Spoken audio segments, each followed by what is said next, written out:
Up, everybody? Hey, this is Michael Imhotep, founder of the African History Network, host of the African History Network show. I'm a talk show host, researcher, lecturer, writer, and historian. It is Sunday, September 25th, 2022, and I'm here with one of my teachers, one of our Grandmaster Scholar Warriors, Professor James Small. How you doing today, Professor I'm James good, Small? Brother Michael. Good, sir. Good. Happy to be on with you. Absolutely, absolutely. Well, look, man, you and I have been going back and forth talking, and we've been talking about the film The Woman King. Okay.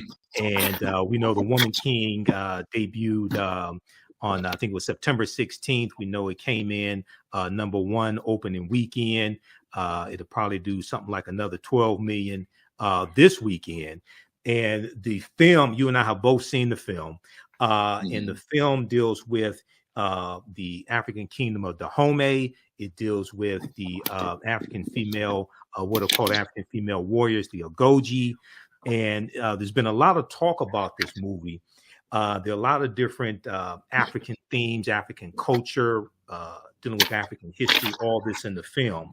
So I wanted to bring you on to break down some more of this history, explain to us the cultural influences that we see in the film, and also separate fact from fiction as well. And we're broadcasting on our Facebook fan page, The African History Network, The African History Network, as well as our YouTube channel, Michael Imhotep, Imhotep. And for those that may not be familiar with Professor James Small, I just want to give a brief introduction. We've had him on the African History Network show, something like 12, 13 times, something like that. You've seen him in the Hidden Colors documentaries, the documentary Hapi, which deals with the role of economics in the development of civilization, from Taki Grant and Sister Felicia. And he and I are also in the documentary Elementary Genocide Part 3, Elementary Genocide Part 3, from director Raheem Shabazz. Now, Professor James Small is a scholar, activist, dynamic speaker, organizational consultant. Also, he has been an activist since his teenage years. His in-depth knowledge, thought-provoking, and calm delivery are influential elements to break the programming of miseducation. He has studied extensively with Dr. John Henry Clark, Dr. Joseph Ben Yakinen, another one of my teachers, Dr. Leonard Jeffries, who we've had on the show numerous times before as well, Dr. Ivan Van Sertima, Dr. Asa Hilliard, Dr. Wade Nobles, who we've had on before, Dr. Amos Wilson, and Dr. Francis Cress Wilson, who I had the pleasure of interviewing 3 times also. Now, Professor James Small taught for 15 years at the City University of New York, including 13 years at the City College of New York's Black Studies Department, where he taught courses on Pan-Africanism, Malcolm X, and on comparative African religions, which included several African spiritual systems titled African Religion and Survival.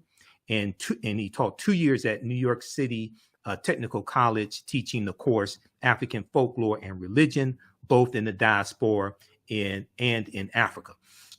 He's traveled to Africa numerous times. He is also currently conducting, well, he has taught online courses on African spirituality, covering the Yoruba Ifa tradition, the Akan spiritual tradition, Vodun, and ancient Egyptian sacred science. And also, he is the historical consultant on my favorite show, Godfather of Harlem, on Epics. Okay, I can't wait for the new season to start up in January 2023. All right, so once again, we want to welcome to the African History Network show one of my teachers, one of my friends, Professor James Small. All right, brother. So thanks for taking time out today. Yes, sir, Brother Michael. Yes, sir. So you've seen, and everybody watching, let us know how the audio is. I want to make sure you can hear both of us. So you've seen the film, The Woman King. So we're going to start off from the beginning. What were your thoughts on it? People already know what I thought about it. I did a 3-hour broadcast last Sunday on the African History Network show. So what were your thoughts, initial thoughts? Crazy. Well, the first thing I want to mention, because a lot of people fail to mention it when they do my biography. Okay. I'm the successor to El-Hajj Malik El-Shabazz, Malcolm X. Yes. At age 21, after his assassination, I became the imam of the Muslim Mosque, Inc., where I served 11 years, while serving 18 years as his sister Ella's bodyguard. Right. So I saw that in the bio. You told me don't read the whole thing. Yeah, so but that's part of my foundational piece. Right. And I just want to mention that because in The Godfather of Harlem, Malcolm will be assassinated in this last episode that's coming up. And we're really trying to do that in a way with dignity to him and the family and not the usual stuff we see. So I just want people to know that I come from that. That's my birth space. Right. You know, Exactly. Movement. Exactly. I saw the movie. I did a couple of talks on it. People just caught me off guard. I sent a couple of people to it because usually I don't go watch too many Black movies because the wrong people are producing and directing and paying for it. Right. So I sent a couple of the brothers from the Sons of Africa to watch it, come back, give me a good and they had a good report. And some friends called who I love and trust, and they loved it. So I did a couple of shows without seeing it, and I realized something this significant you can't do that with. Right. So I went yesterday myself, and I sat quietly, and I was blown the hell away. You know? Exactly. I mean, everybody know I love Viola Davis. I mean, if her husband say I'm divorcing Viola today, I'll tell Carol you're gonna have a second wife in the house because I'm gonna propose tomorrow. She is one extraordinary actress. Yes. One hell of a professional when it comes to this industry with all the things I've read about her. But watching this performance, just like you don't get no better playing a role. Right. From start to, she don't let up, you know. Right. From the opening line to the last moment, this woman is portraying that general who would then become the king. And the one thing I'm going to say to our people, a woman king is not an anomaly in Africa. We got women kings in Africa right now. Matter of fact, one of them is my goddaughter, Diambi, king of the Congo. Okay, what's her name again? What's her name again? Diambi. King Diambi. She's king of the Order of the Leopards. She sits on the throne that once held by Nzinga and expanded into the total of the Congo itself. Right. She's from the Luba people in the southeast, where she's a queen of the Luba kingdom, but she's king of the Congo kingdom. Hatshepsut in early Egypt was the king of Egypt. Right. And we know of at least 3 to 4 other female kings of Egypt before Hatshepsut. All right. Right now, there's at least 5 woman kings in Nigeria in the different kingdoms. So this is nothing new. If you understand African culture, and you can take this back to Aset in ancient Kemet, right? The woman is the power, and she gives to the man the authority. Operating from the throne is authority, but being granted that authority comes from the power, which is the female structure in African society. Let me show how it works in, say, Ghana, and then we'll come back to the movie, right? Okay. Let's take the Ashanti Nation, the Asantehene, king of kings of the Asante Nation, gets to be the king because he's a son of a sister of the king he's replacing. So multiple men are raised to be king, but at the end of the day, the women who raise them choose the best, most ethical, most prolific, most prepared one, and recommend that person to the men to be installed. Only the women can bring you to kingship. The men carry out the ceremonial process, but it is the power that grants the man the authority. Take it all the way back to Kemet. A lot of people is into Kemet lately. Go back to ancient Kemet, and you will see Aset sitting, and she has a chair on her head. That's the throne of Earth. That's the throne of Africa. Right. The chair on her head is a symbol that she, the woman, is the throne. So who's the king of kings in ancient Kemet, right? The king of kings in ancient Kemet, every king have to become who? Haru. Haru sits on the lap of Aset because the lap of the woman is the throne of earth. See, that's African understanding of culture. Right. And when you sit on that throne, right, you do not sit as yourself. You sit as your ancestors. Right. That's picture right here. That's Haru sitting on the throne. The throne of earth is Aset. And when he sits on the throne, he's sitting on the throne as the ancestors because Aset represents the line to divine itself, which is the primary ancestor of the human race. So that's what African spiritual culture about kingship is all about. And if you understand this, it's easy to understand why there's a woman king being exalted in this movie. Yes, a lot of the movie is fiction, like most movies are. Correct. But a lot of it is historical. Right. Even if the timeline may not be on, the events is historically rooted. And then when you look at the cultural pieces, which we could talk about as we go along, I'll mention some up front. There's a young man named Malik. Yes. And you'll find a young lady who would become known as the daughter to the general, who's played by Sister Viola. She, on occasion, because he developed a friendship with this young man, gives him a statue of Ogun. Right. Ogun is one of the primary Orishas and deities of the Yoruba tradition or the Ifa tradition. And you'll hear them talk about the Ifa tradition throughout because that is the spiritual tradition of Dahomey, because Dahomey is an extension of the original Yoruba kingdom. Right. Matter of fact, it was founded by one of the sons of the founder of the Yoruba kingdom. And so that tradition is there. And what are you going to see happen to the young man in the movie is he will transform from a young man coming from Brazil, whose mother is African, who had been enslaved, and whose father was European.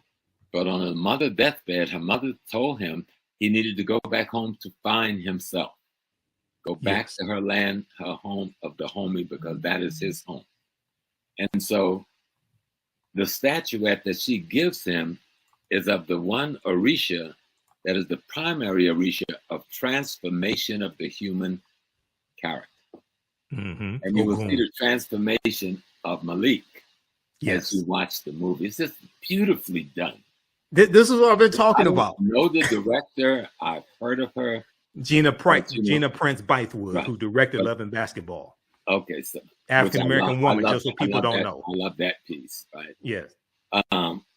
But I've been working in studio with Godfather every day, 12-hour days sometimes, going on now 3 years and working on the project with the writers and others for the last 6 years. So I've learned a lot about how this thing works. And what I saw yesterday in the theater, those Black women kicked butt and putting together a document that every Black person should be proud of. Exactly. You see, I see a couple of little flaws, but I'm not going to even mention them. You know why? Because it's overridden by the positive to such an extent, they're not noticeable in your consciousness. That's what I've been saying. Exactly. And here's the thing. So I have we have 1 million followers on our fan page, the African History Network. So I've been posting a lot about the movie. I saw it, been posting articles about it, video clips, parts of interviews with Viola Davis, things like this. And 99.9% of the people who saw the movie loved the movie. They say they were blown away by it. And then I talked to people who at first said they weren't going to see it, and they saw the movie. They were blown away by it as well. Okay, this is phenomenal. That was me. I wasn't initially going to see it. I'm tired of them doing the smile in your face and poison us on the back end, right? Right. That didn't happen this time. What I saw this time was Black artists, Black craftsperson, Black technician, Black actors doing an interpretation in fiction and history with African folklore that you just got to see to believe. And so I call all my children and said, take my grandkids, buckle up, hook up, take my grandkids. They got to go see this piece. Right, exactly. And I don't do that very often because I'm not a movie goer. I don't even go to the movies. Right. You know? But this one treated African history with what I like to call African integrity. African integrity. African integrity was so glowing. And not just the visual, but in the dialogue. You heard this praising in the dialogue. This African dignity in the dialogue. This African love in the dialogue. I go like, damn, this is really good. And I found myself crying on more than one occasion. I don't do that. Right. I cried at the end. I shed some tears at the end. My breath a couple of times. I was hit so heavy because, I love African history like you. Right. I've absorbed myself in it. I live it. And that movie had me reeling. And I've been to Benin. I've been to Dahomey. I've been in the very palace they shot the film in multiple times. Yes. I've been before the voodoo pope on my knees to be blessed because I'm a voodoo adapt, not a priest. I'm an adapt, one who practices, who knows the tradition. A Vodun. Yes. Well, the state religion in Benin is Vodun. Vodun, right. Vodun is the Dahomey manifestation of what we call Yoruba. Yeah. Same spiritual system. But manifests different in different cultures, different locations. It's at the end of the day. And the word Vodun in that language means the essence of the divine within either nature or the human being. That's what Vodun means, the essence of the divine. Right. Well, we're gonna go. I'm gonna go to the official synopsis of the movie to give some people the background information on the movie, on the synopsis, and then we're going to continue. I want you to explain African integrity in just a minute. But first, I got to recognize my friend, and I'm also Professor Hunter Adams. He's watching right now. Okay. Yeah, absolutely. Professor Hunter Adams, thanks so much for watching. He said, I agree, Professor James Small. So absolutely. So let's look at this here. So the official website is thewomanking.movie, thewomanking.movie. I want to look at the official synopsis, and then we're going to delve deeper. Because one of the things I want to just briefly explain to people is when you hear that a movie is based on a true story, right? You really have to understand what that means, because there are 4 different types of true story screenplays. There are 4 different types of ways to tell the story. And so The Woman King is the remarkable, this is the official synopsis. The Woman King is the remarkable story of the Agojie, the all-female unit of what they call warriors who protected the African kingdom of Dahomey in the 1800s with skills and a fierceness unlike anything the world has ever seen. Quote unquote, inspired. This is the key word, everybody. Inspired by true events, The Woman King follows the emotionally epic journey of General Naniska, played by Oscar winner Viola Davis, and it was her production company, her and her husband Julius, their production company that produced this film, as she trains the next generation of recruits and readies them for battle against an enemy determined to destroy their way of life. Some things are worth fighting for. It's directed by Gina Prince-Bythewood, who's an African-American female woman. Story played by Maria Bello and Dana Stevens, 2 white women, and produced by Kathy Schulman, Viola Davis, husband Julius Tennant, and Maria Bello. Okay, so the reason why I wanted to go through that, Professor Small, very quickly here is, and I've done a ton of research on the film as well. There is, I've experienced this before with other movies, and you have to be careful when you hear a term like based on a true story. You have to really understand what it is. So very quickly, there are 4 ways to tell these historical movies. Okay, this is a good article everybody can read. It's from Screencraft. TheAHNShow.org. Is your script based on, quote unquote, based on or inspired by a true story? What's the difference? So you have based on a true story, you have based on true events, you have inspired by a true story, and inspired by true events. Those are 4 different types of ways of telling a story. Mm-hmm. Each one has different levels of fiction interwoven into them. The Woman King, according to the official synopsis, is inspired by true events. Okay. I want to briefly explain what that means. Screenplays don't come as loose as the term, quote unquote, true, as they do with stories, quote unquote, inspired by true events. Okay. This is not to attack the Woman King. I just want people to understand this. These scripts take a true event. We can blow this up even more. These scripts take a true event and tell a cinematic story with nearly all fictional characters and fictional macro events. Okay. So once again, I study a lot of movies. I've done lectures dealing with different movies. So you just have to understand how they're telling this movie. Is it based on a true story? Is it based on true events? Is it inspired by a true story or inspired by true events? Inspired by true events, by definition, based upon the industry, is going to have more fiction in it than the other ways of telling these stories. Okay, go ahead, Professor Small. Well, the key thing, because I work with the Godfather of Harlem. Yes, and exactly. It's based on true events. Yes. And the Godfather of Harlem, we really do the autobiography of Malcolm X. We've actually devoted more time to doing that than any other cinematic production ever. Okay.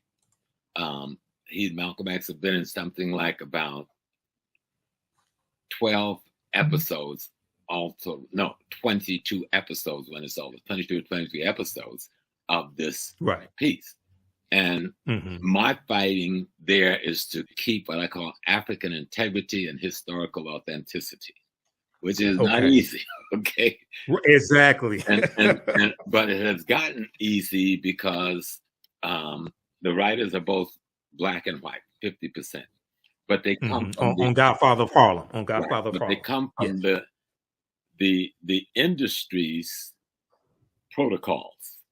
So here comes this guy from a Black Studies, Black nationalist background, who knows nothing about writing, but want to see images on the screen that reflect African integrity, and reflect the historical authenticity that I think it should. But it's fiction. It's like, how do we take Malcolm X? How do we take Adam Powell? How do we take Bumpy Johnson and create a fictional story about a gangster who partners with civil rights and human rights leaders to get control of Harlem from the white operators of Harlem? How do you tell that fictional story using these historical characters and some historical events? And sitting, most of my work is done, even though I go in studio every day, my work is done with the writers in the writers' workshop before it gets to a director, before it gets to the big boys to say, okay, this is cool. And so that's where we get a chance to say, this is what the dialogue is going to look like. This is what the scene is going to look like. This is what's going to be in that room. This is what the costume is going to look like. This is what the attitude is going to be, etc. And so when I'm watching this piece, having spent so much time in Togo, Benin, and Ghana over the last 3 decades, I'm there. I mean, I'm transformed out of that theater. I'm in that palace in Dahomey where I've been multiple times. And I'm feeling the spirit of the Agojie. Because I've heard them talk about it so often. They lecture to us when we go there. The king even engaged in the lecture with us so that we begin to appreciate the history. It is not a myth that there was a woman army or women brigades that was a part of the greater Dahomey army. It wasn't a complete woman army. They had men too. But the women's brigade, the men made up the infantry. The women made up the battle soldiers, and they were fierce. Right. And they do little demonstrations for you when you go to visit, and you begin to appreciate this. And I'm watching, and it goes. And I've also studied, like you, many of the rebellions and the resistance on the ground in Africa before we got on the slave ship. Many of the wars, many of the jihads to try and stop the slave trade, which had been going on for 1,500 years plus before 1492. So we had been at war for a long time against this thing. I've been to places where we saw part of the resistance up in northern Ghana and other areas where the people build houses without windows, if you can imagine that, right? And the fence around the house is 10 foot tall. The housing compound is 10 foot tall, but the gateway to get in the house is 2 feet tall. So you got to get on your knees to crawl into the courtyard. So an enemy would lose his head trying to come down, you understand? But that was the defensive mechanism that our people put in place. They had the windows on the roofs. The roofs open up so that they could get sunlight and air. And they just had slit in the walls to use their arrows. So we resisted. So the phenomena that is being portrayed is not abnormal nor unusual. The unusual thing is that there is an army that have a significant female presence leading it. And in this story, the story is about an extraordinary female general who would become king. Right. The woman king. Yep. The woman king. And so the storyline itself of how they trained and the dignity that's required and the discipline that's required and the sacrifices that's required of these women. You can't get married. You can't have children. You have to devote yourself to this, because this is your devotion to saving the kingdom of Dahomey, protecting the kingdom of Dahomey, and protecting our king, but not just the king. And Viola, in the dialogue, they take it to another level when she's talking to the king. He says, we're not just going to stop slavery in Dahomey. We're going to stop slavery throughout Africa. Right. It's not just going to be our people we're fighting for. We're going to fight for any people. If this wasn't real history, I would want it to be. Exactly. Okay? We've watched Wonder Woman. When I was a child, I loved Wonder Woman when I was a child. The Amazons. Yep. All right. We watched Supergirl. You know what I'm saying? They were fictitious stories about white women heroes that was saving the white community. That's cool. Now we got this massive black group of heroines saving the black community. Psychologically in your head, something is being planted that you didn't come into this without a fight. And our women, we live in a society that marginalizes women across the board, but particularly marginalize African women, both historically and currently. And to see a piece that raised African women to the level they deserve to be on, because historically they were those women. That's not a myth. There was the female army, and they were one of the best in West Africa. That's not a myth. You had females in the Egyptian army. That's not a myth. You had females, Amanatu, who led the northern Nigerian army against the Islamic incursion. That's not a myth. You had a female warrior who led the Moorish army against the Abbasid invasion into North Africa in the 800s. That's not a myth. But we have more data and information on Dahomey than we have on any of those other spaces. And the writers and the director have put together a piece showing what could have been, maybe was to some degree, on the part of the women who represent that element of society that was involved in the military defense of their nation and the projecting and protecting of their culture and their race. And it was just done beautifully. I went in thinking I was going to be critical, mean, and hard. I came out of there crying like a baby. I go like, damn.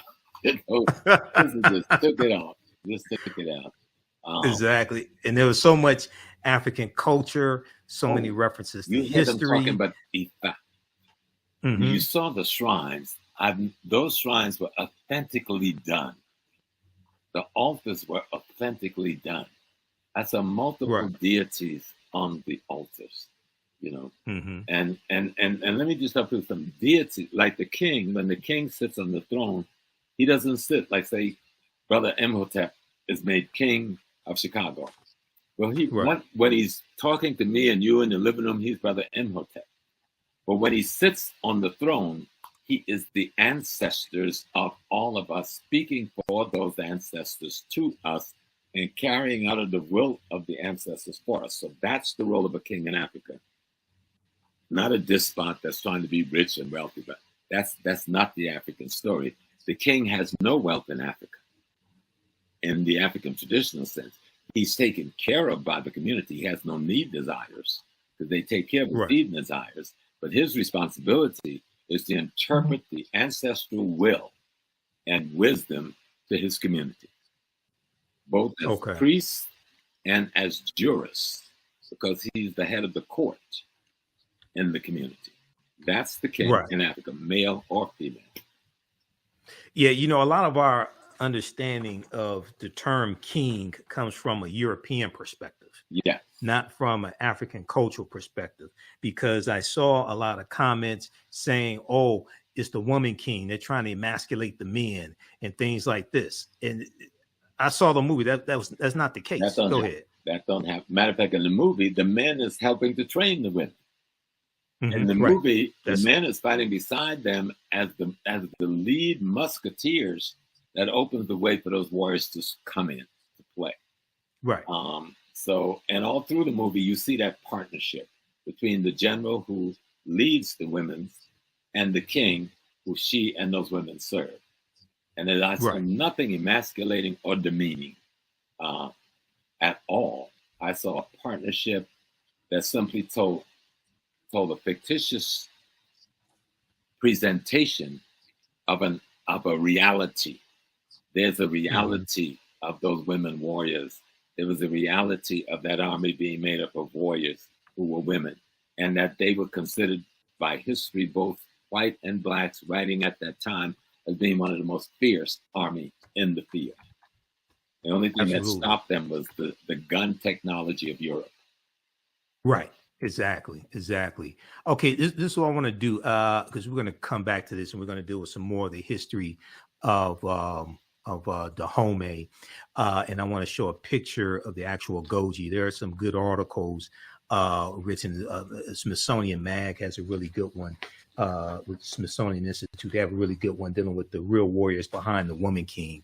It goes deep into this history. But you mentioned in Nigeria, and you and I talked about this on the phone. So I posted this article a few days ago because I saw so many people, most of them didn't see the movie, saying, oh, they don't have women kings in Africa and things like this, right? So there are a number of different articles on this topic here. This one here is from gboah.com, gboah.com.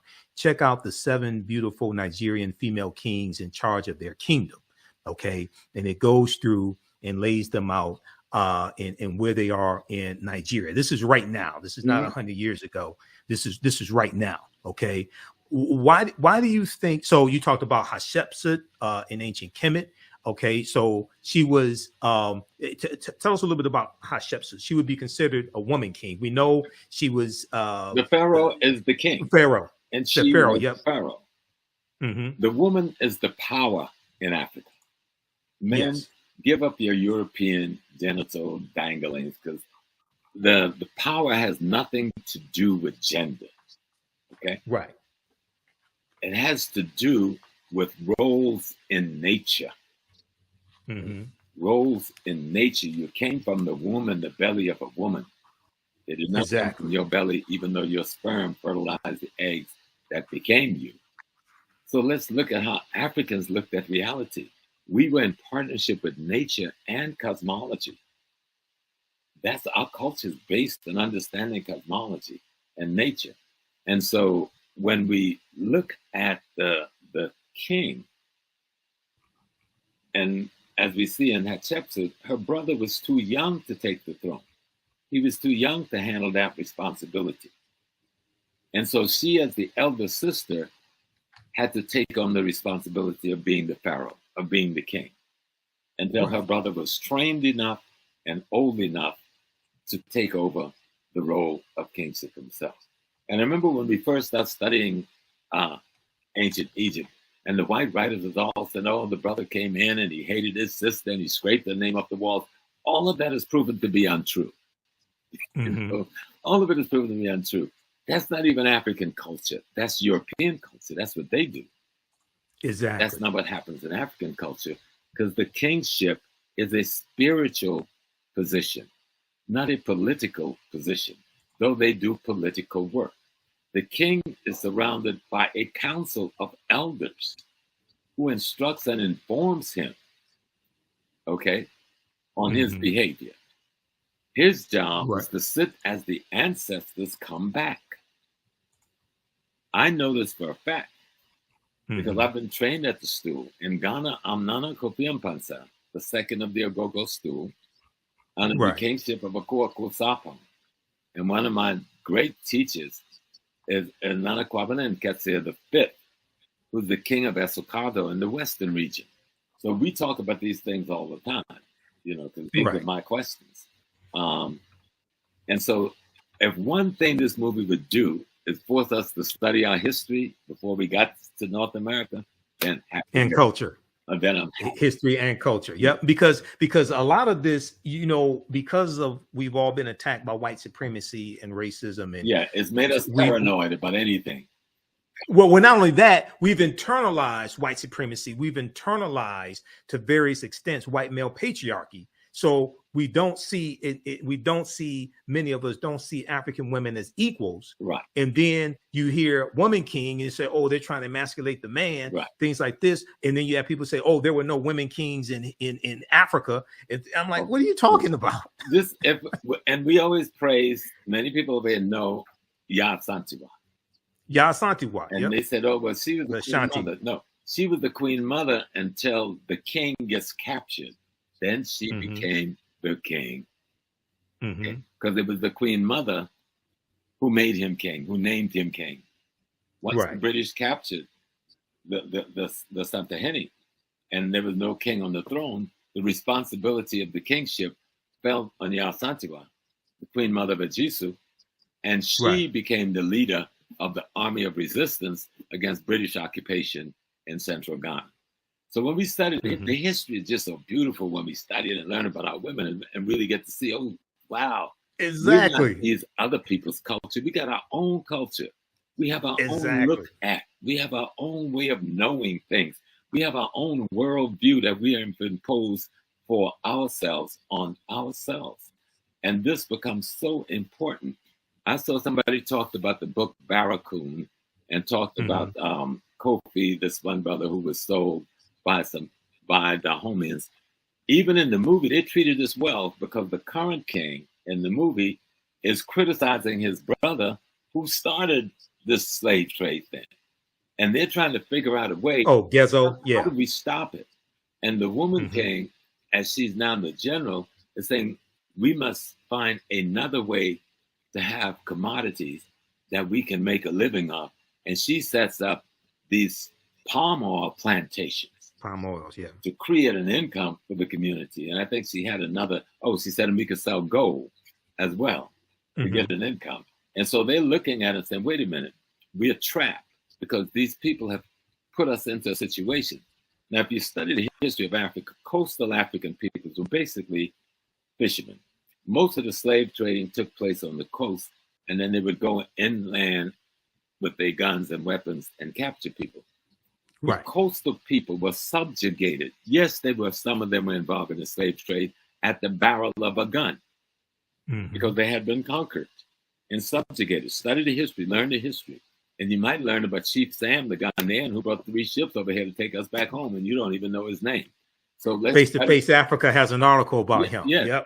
Let's talk about Bonsu. You said the Ashanti sold us. What about King Bonsu, who marched the Ashanti army from central Ghana down to the coast, emasculated the Dutch, took over the slave dungeon, drove them all out, free all of our people, then marched the army back up to Kumasi. Let's learn these stories. Let's learn of these great heroes. We've got brothers selling drugs to us on the streets right now. We can't deny that Black people do things like that. You've got Black people killing more Black people on the streets every month than was killed in slavery any given month. We can't deny that's so, but we got to understand why that's so. Right. And so we had some folks in Africa who was involved in slave trading, but that was less than 1%. Let's talk about that 99% who were the victims or who were defenders of our people. Unless millions more would have got caught up and died in the slave trade. I'm going to go to that in just a second because I want to share an excerpt of the book, Fighting the Slave Trade. Before we go to that, hey, everybody, I'm Michael Imhotep, founder of the African History Network, host of the African History Network show. We're speaking with one of my teachers, Professor James Small. We're talking about the film, The Woman King, as well as the real history of the West African kingdom of Dahomey and other history also.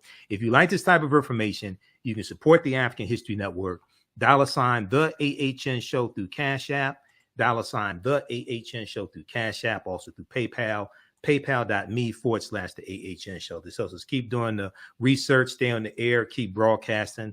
I've been hosting the African History Network show for 12 years now. So this helps us keep doing the research. We also have the information at our website, theafricanhistorynetwork.com, theafricanhistorynetwork.com. And just very quickly, this is up for those that don't know. This is our official Cash App account, $ the AHN show, SHOW. When you go to it, it says Michael and it shows my picture there. These other ones, and there are 5 of them out there that are fake African History Network Cash App accounts that have been stealing money from us.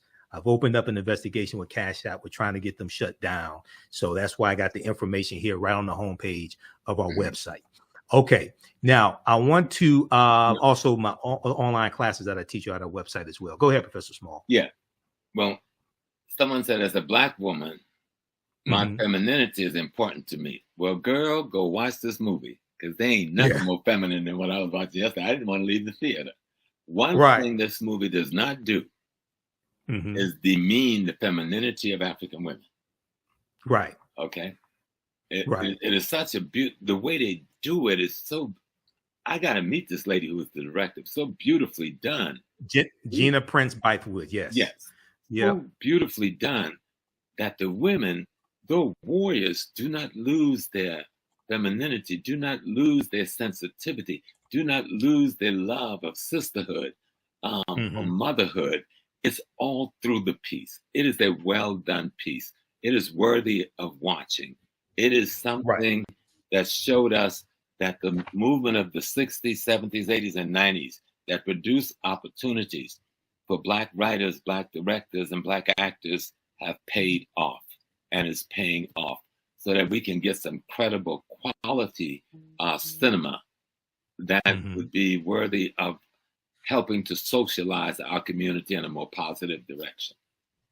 Absolutely. And I think it's really important that you said that there. I'm going to go to Fighting the Slave Trade in just a second, but I'm just going to put this out here. And, I learned from one of my teachers, Dr. Ray Hagins, and Dr. Ray Hagins as well. Oh, yeah. I may say some things that are outside the circumference of your own awareness. Just because you disagree with them or don't like them does not mean it's not true. You just have to do some more research to understand what I'm talking about. Unfortunately, because African Americans, because we're in this white supremacist system, this white male patriarchy system, unfortunately, many of us associate being feminine with being weak. And that's something projected to us by European culture. So then when they'll change that. Go ahead. Say that again. I need to meet my mama to find if I wasn't her son, I'd marry that lady. And my mama as well. Yeah, exactly. She would slap you into the next world if you step wrong. Right. But so when they see African female women who can beat a man's behind, then all of a sudden they're not feminine. Right. And we associate femininity with being weak, and it's like, no, that's coming from from the white. I think you used the phrase white murder culture. Yeah, that's coming. If they want to see about that for a minute, example of that, they need to see the woman I've been married to for 51 years. Right. But I remember she was pregnant with our twins, coming home, and she got mugged by this dude. Right. He put up a fight, but he got away with the purse. But she was coming from the Nation of Islam fish store. She chased this dude 6 blocks with this frozen whiting. He dropped that purse because this lady got to be crazy with that big belly and that frozen fish, right? So, me and my son was laughing about that last night, talking about the movie. and because of what we go through in this country, and because of our history, you should want a sister who can fight. You should want a sister who can help you defend the home and things like this. Unless you want to oppress the sister, okay? Unless you're afraid she's gonna whip your behind because maybe you did something wrong or something like that, right? But you should want a sister who can fight. Okay, so all right. I want to go to this right here. This is an excerpt of the book Fighting the Slave Trade by a brilliant sister, Dr. Sylvian Diop. You and I talked about this briefly today. This is the synopsis. Is at Amazon.com. You can try to get it from an African-American book dealer. If not, maybe Amazon. It's called Fighting the Slave Trade, West African Strategies. This is going to segue into our further discussion with Dahomey and their involvement in the transatlantic slave trade, Professor Small. Fighting the Slave Trade, West African Strategies. This book came out in 2003. Sylvian Diop is a brilliant sister. I'm trying to get on the African History Network show. She's the author of many books. Here's the official synopsis of this book.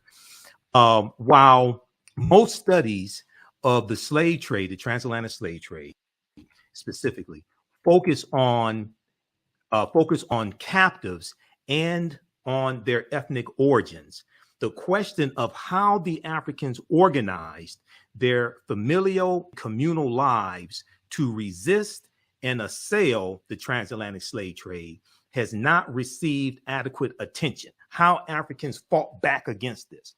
But our picture of the slave trade is incomplete without an examination of the ways in which men and women responded to the threat and reality of enslavement and deportation. Fighting the Slave Trade is the first book to, possibly so, this came out in 2003. Fighting the Slave Trade is the first book to explore in a systematic manner the strategies Africans used to protect and defend themselves and their communities from the onslaught of the transatlantic slave trade, and how they fought back against the transatlantic slave trade. It challenges widely held myths of African passivity and general complicity in the slave trade, and shows that resistance to enslavement and to involvement in the slave trade was much more pervasive than has been acknowledged by the orthodox interpretation of historical literature. Focused on West Africa, where Dahomey was and Benin currently is, focused on West Africa, the essays collected here examine in detail the defensive, protective, and offensive strategies of individuals, families, communities, and states. In chapters discussing the manipulation of the environment, resettlement, the redemption of captives, the transformation of social relations, political centralization, marriage, violent assaults on ships and entrepots, shipboard revolts like the Amistad slave rebellion, 1839, and controlled participation in the slave trade as a way to procure the means to attack the slave trade. Fighting the Slave Trade presents a much more complete picture of the West African slave trade than has been previously available. Go ahead, Professor Small. Yes, sir. I mean, and it's like we make the mistake when we just hear a cliche or a term. Most people who never heard the word Dahomey until a month ago, all of a sudden now is telling us how Dahomey was in the slave trade. Dahomey came to power politically around the 1720, 1730. It does not get involved in the slave trade because it doesn't build up a military with the capability until around the 1760s to 1780s. That is over by 1825. Now, we're not talking about an appreciable amount of historical time. If you put everything in history on a timeline, you get a sense of what I'm talking about. And then the numbers, you know, you look at the numbers. How much? What was the numbers? 5,000, 10,000? Even that would be too much. But if we look at the numbers, let's stop playing. If you understand how the European works, and the best way I can do is go to the country where I have a hotel, I have a business, I have a home, and I've been back and forth living there for 30 years, Ghana. What they do, they conquer the coastal people and subdue them. Right. With their military technology. And then they force these coastal people to engage in the slave trade with them for their life. And as you saw that piece you just read, the coastal people also find ways to fight back. This was the Fanti Nation, where the Elmina Castle was built, the slave dungeon, and where the Cape Coast slave dungeon was built. And what the Fanti would end up doing with the Portuguese, behind the Portuguese back, they partnered with the Dutch and helped the Dutch defeat the Portuguese and drive them out of West Africa. But because of gun technology, again, they were betrayed by the Dutch. You understand? But they would then find a way to they found a way to then partner with the British to defeat the Dutch. And when they had enough knowledge and understanding of technology and gun warfare, that same Fanti people drove the British out of Fanti region in Central Africa, forcing them to run to Accra for their life in one of the first classical guerrilla warfare scenes in history. So we need to study this thing. Yes, some of our people sell us drugs on the street, but you and I don't sell drugs to our people. Correct. You know, some of our people engage in careless gun violence in our community that kills our women and our babies, but that's not 99% of our people. Right. Some of our people engage in the slave trade, some out of greed. I wouldn't deny that. Most out of duress because they were at the barrel of the gun of the enemy with the gun technology.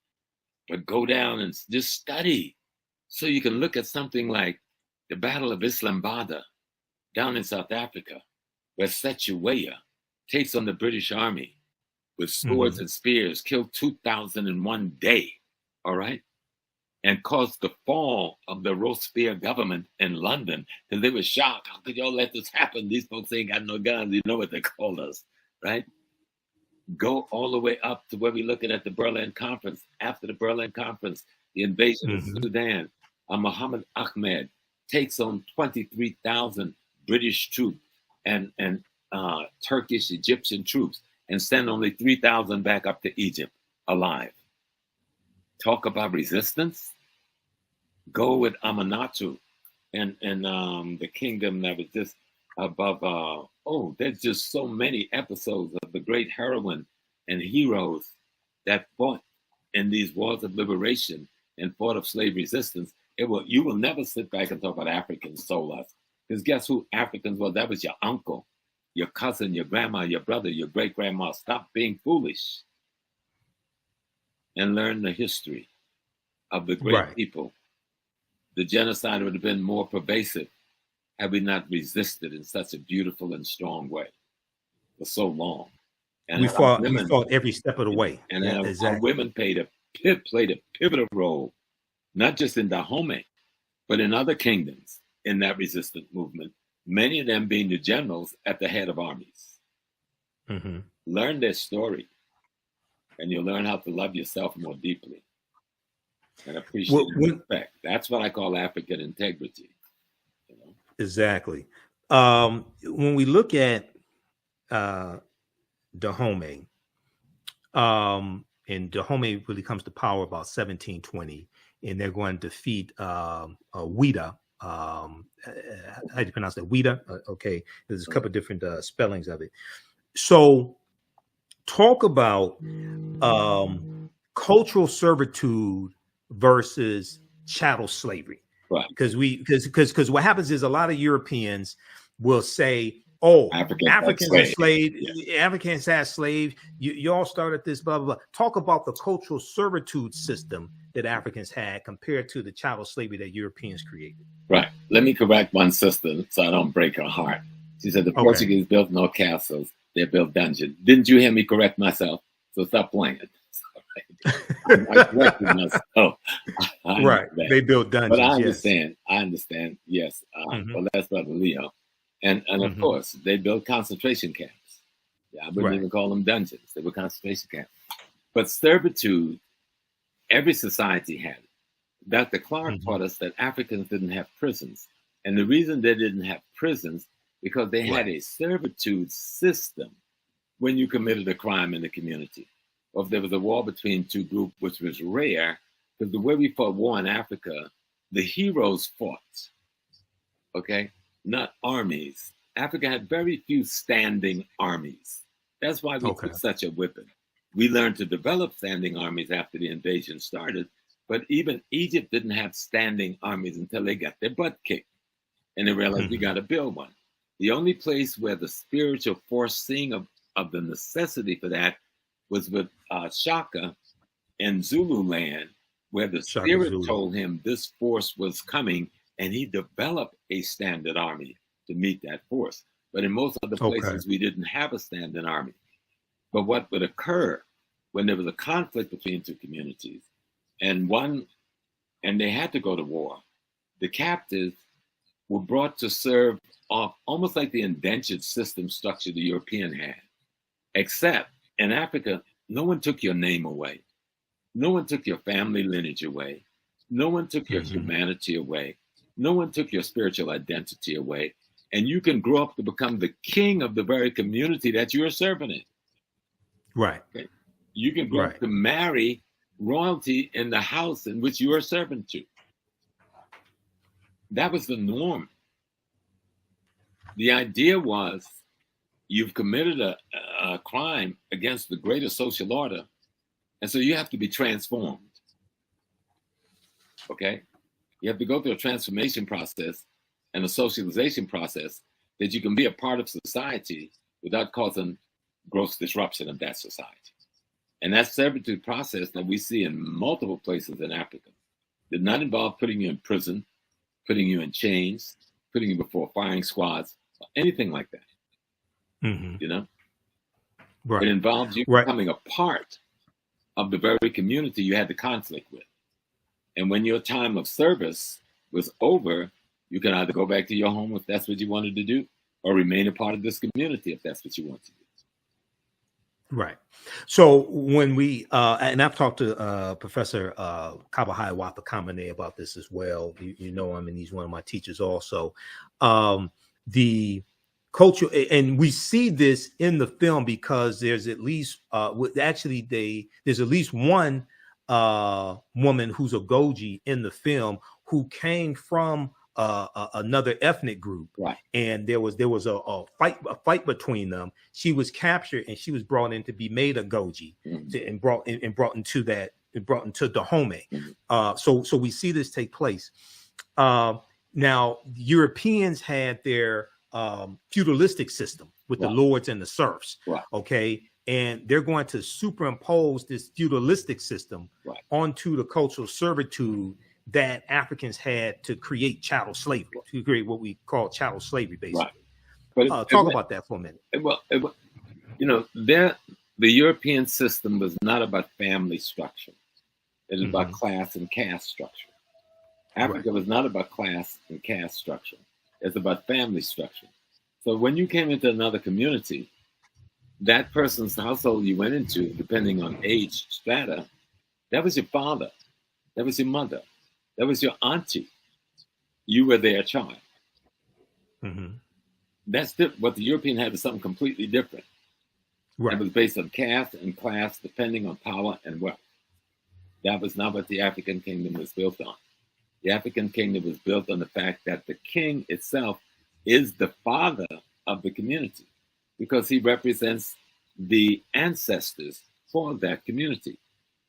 Africans don't have queens in the way Europeans do. The king's wife is not a queen. Okay?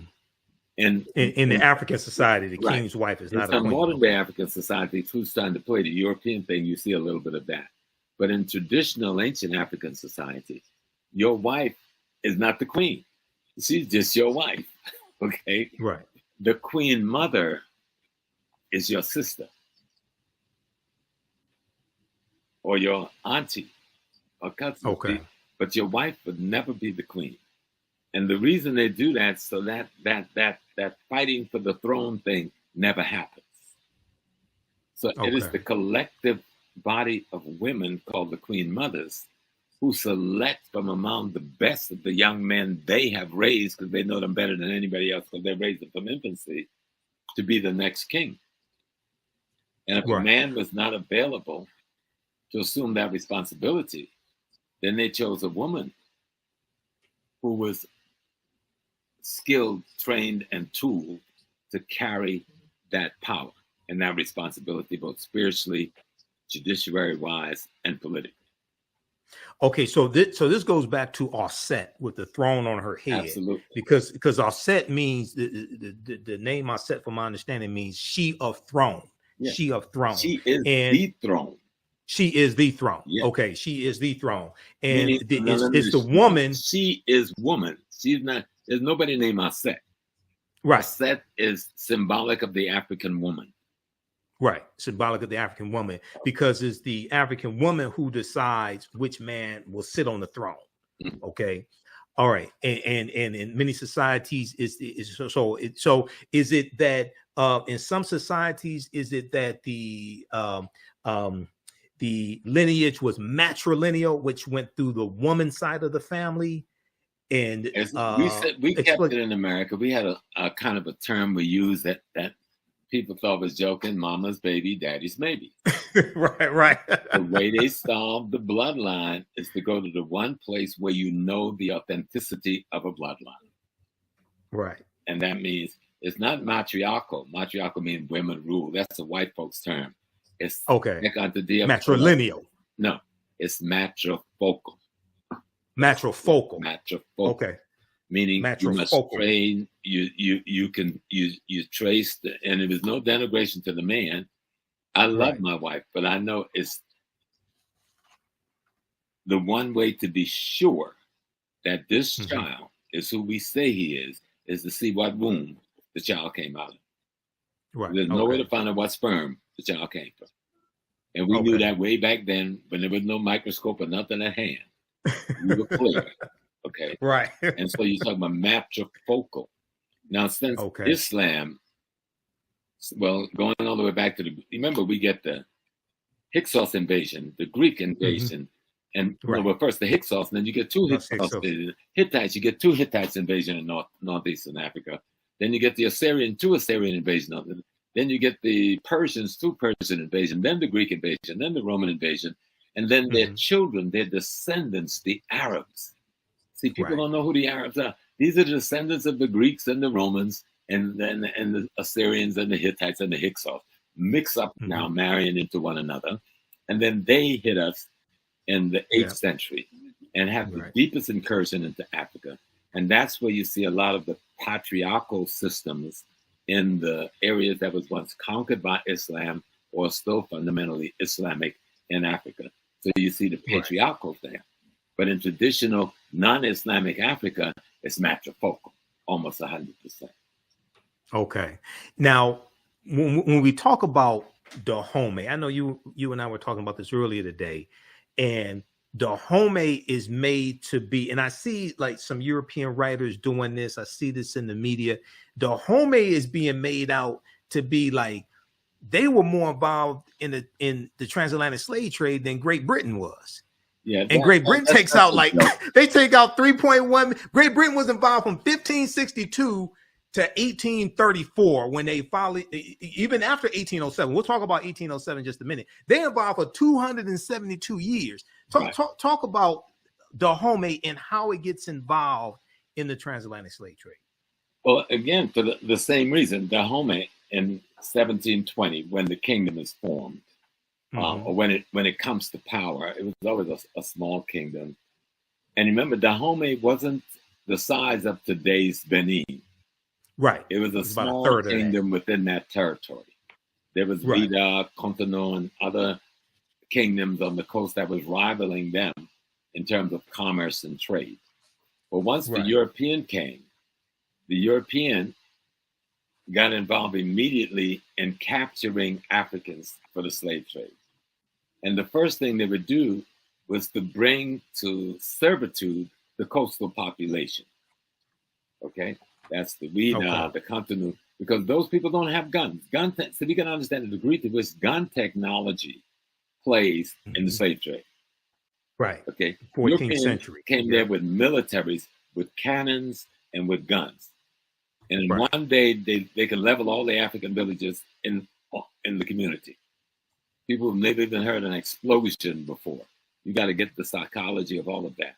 So once you find yourself being invaded and occupied by these people, and they're making you a part of their army.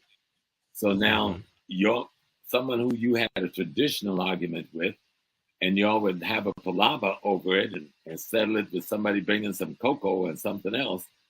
You got an army with people with guns now marching you against that foe. Right. And capturing those people and putting them in slavery. So by the time you get, and then the other piece we keep forgetting, and we need to call it out for what it is. There's an Islamic slave system in place in Africa for 1,500 plus years before 1492. There's the trans-Indian Ocean slave trade. There's the trans-Saharan slave trade. And before they were bringing Africans enslaved to North America, they were taking them enslaved to Europe. We never talk about slavery in Europe. You know, we try to play with the few people who call, oh, the Moors, there's a picture of a Moor, there's a statue of a Moor. No, we were enslaved in Europe. Okay? That's the reason the Moors went into Spain. They were chasing the Visigoth, the German, back out of North Africa. The Vandals and the Visigoths. Right. Yeah. So for the comeback, but to let people know about from the 8th century forward, Islamic nations have now invaded Africa. And one of the first things they do is get involved in this, putting us into slavery. They got into what we call today ethnic cleansing and cultural genocide. Cultural genocide is imposing their religion on us and destroying our religious spaces. And those of us who resist was either killed or sold into slavery. So this is going on for 1,500 years. So this is what the Africans got at his back when the Portuguese are coming. So we're looking at the Portuguese and them with some welcoming because we think we've got a force that can deal with the force that we've been dealing with. And we got caught in a catch-22 because those forces were in collaboration with one another. And no one talked about that collaboration. Okay, so with Dahomey, they have a cultural servitude system just like African societies did. Anywhere in the Bantu area was pretty much the same because the boundaries we see today, those boundaries weren't there then. Yeah, they come from the Berlin Conference largely. Right. Yeah, we're talking about the major empire, which they're talking about in the films called the Oyo. Oh, that's what I was about to ask. Explain the Oyo Empire and the conflict between the Oyo Empire and Dahomey. The greater Yoruba nation. Right. Yoruba is not a religion. Yoruba is a people. Right? And just 1 second, everybody watching, give us a thumbs up, give us a heart on this broadcast. Go ahead, Professor Small. Answer that question. I'll be right back. So you go ahead, keep talking. The Yoruba nation and the founder of that nation had 4 sons who went out in different places and settled other lands and built other kingdoms. Well, Dahomey is one of those kingdoms that members of the Yoruba royal family developed and built. But over time, like what happens between many communities, conflict develop around trade, conflict develop around secession, conflict develop around all kinds of things. So Dahomey breaks away from the Oyo kingdom, okay? And so there's a conflict between them. But even in the story, the fictitious thing of the Oyo kingdom being big into slavery, they don't get into slavery until later on in the greater Yoruba wars that would take place after this period of time that the Dahomey is being talked about. But there's a conflict between Dahomey and the Yoruba land. Yoruba land is being invaded by the British, or by this time have been invaded by the British This is the great burning of Benin and the robbing of Benin of all of its wealth and art and so forth that we hear about in history, but we don't connect it to nothing, right? But there's a greater Yoruba war going on between the people. And these boundaries called Nigeria, they're not there then, okay? Right. They're greater boundaries. People have other kinds of kingdom designs. And there's conflicts between some of these kingdoms, mostly around trade, okay? But you got something else happening at the same time. As the Muslim wars of genocide and ethnic cleansing has taken place in the Nile Valley with the Mamluk Turks and the Seljuk Turks, and then finally the Ottoman Turks by the 9th century and the end of the 9th century, beginning of the 10th century. They're pushing millions of people out of the Nile Valley into West Africa. Y'all hear what I'm saying? They're pushing millions of people out of the Nile Valley into West Africa, in through Chad, in through Cameroon, into Nigeria, down into Ghana. This population, that through what is called Burkina Faso, this is the population of the people. Everybody always asks, what happened to the Egyptians? Well, we're talking to each other here right now, okay? Because a great number of those refugees, millions of refugees scattered to the south and to the west, because of the Turkish and the Arab ethnic cleansing that goes on for hundreds of years leading up to the 1400s, are caught as the vulnerable population in what becomes known as the transatlantic slave trade. And I know a lot of us don't go there with that piece, but you've got to understand, who are these people? And so the kingdoms like Dahomey on the coast, somebody coming from the north, that's the northeast, have brought captives that they want to sell to another community because they don't need that expansion in their population. And this group of captives was either hostile to them or refugees that they felt was taking their space away from them. Okay. And that population, most time, that refugee population was least able to defend itself, end up being caught in the trade. And it wasn't a trade at all. It was a war of genocide against African people. There was no transatlantic slave trade. Nobody was trading anything. People were being captured. People were being murdered. People were being raped. Villages were being burned to the ground. Okay? People were being slaughtered to get enough so you could make $200-300 in that day's money, which would be a couple of $1,000s in this day's money, or for one human being to do labor in the Western Hemisphere, where he was worked to death in 10 to 15 years. And would be replaced with someone else, a process that went on for 400 years plus. Exactly. Dahomey got caught up in this, and what the movie shows, fictitious or not, they did do it. How do we get out of this? How do we work our way out, fight our way out of this contradiction? And I thought they did a beautiful job in describing the contradiction of the slave trade and describing the efforts of whatever African kingdom used that methodology to get out of the contradiction, whether it was Dahomey, Ashanti, Yoruba, Igbo, Manding, you know, we all that dealt with selling the palm oil. That dealt with selling the palm. Okay, so at what point does in actual history, at what point does Dahomey get? So we know you have later. You're going to have the Franco-Dahomean Wars, 1890, 1894, and Dahomey is going to be absorbed into the, I guess you would say, French colonies. Benin. Dahomey's Benin, yeah.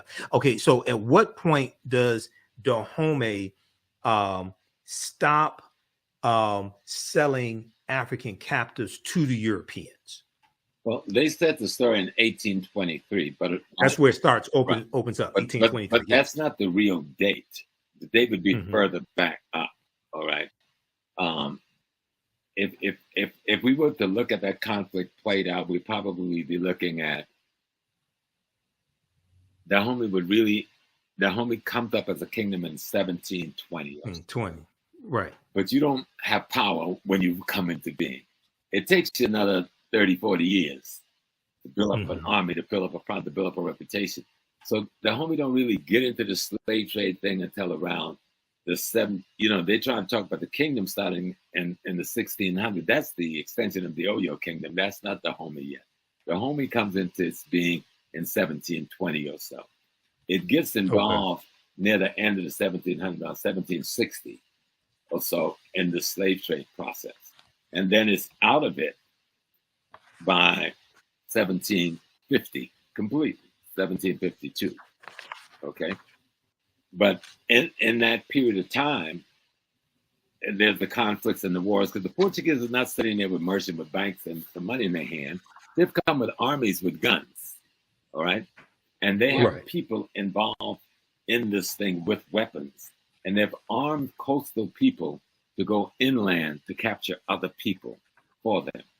They've already depleted the coastal people they could take, but they need a coastal population because they need somebody who can speak the language, somebody who knows the terrain, somebody who knows the culture, etc. And they need numbers. And so they could take these captive people and make them their collaborators, though many of those people will resist them and betray them. That's why it's important to understand the history, because it's not a one look. Right. You have to really see the intricacies of resistance and rebellion and death. It's just like most people come to North America and say, well, y'all never really freed yourself. Well, you never looked at our history to say that. There's recorded at least 300 plus African rebellions that was of significance in the United States, North America. Mm-hmm. But if you look at the Civil War, over 300,000 of us fought in uniform, and another 400,000 to 500,000 out of uniform behind the line, being workers, being supporters, being the people who carrying the equipment. So nearly 500,000 plus of us is fighting in the Civil War to destroy the Confederacy, both from within and without. That's a war of liberation on our part. Exactly. We fought to free ourselves. It wasn't given. Right. It wasn't Abraham Lincoln. We fought to free ourselves. We killed millions of white people. Okay. So y'all need to stop it and really see what happened here. And if you go back down to the British, we fought with the British who said, we're going to give you freedom. In the North, we fought with the British in the South. And the British, the people who fought with the North, they end up in Nova Scotia and then Sierra Leone. Nobody ever asked for the largest part of that black population went, who was in the South. Because the largest part of the black population fighting against America was not in the North. And you know where that population went?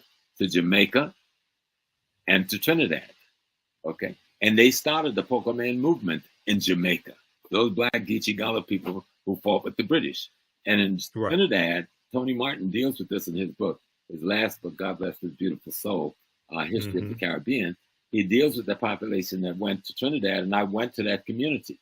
And the streets are named after different military companies they fought in for the British.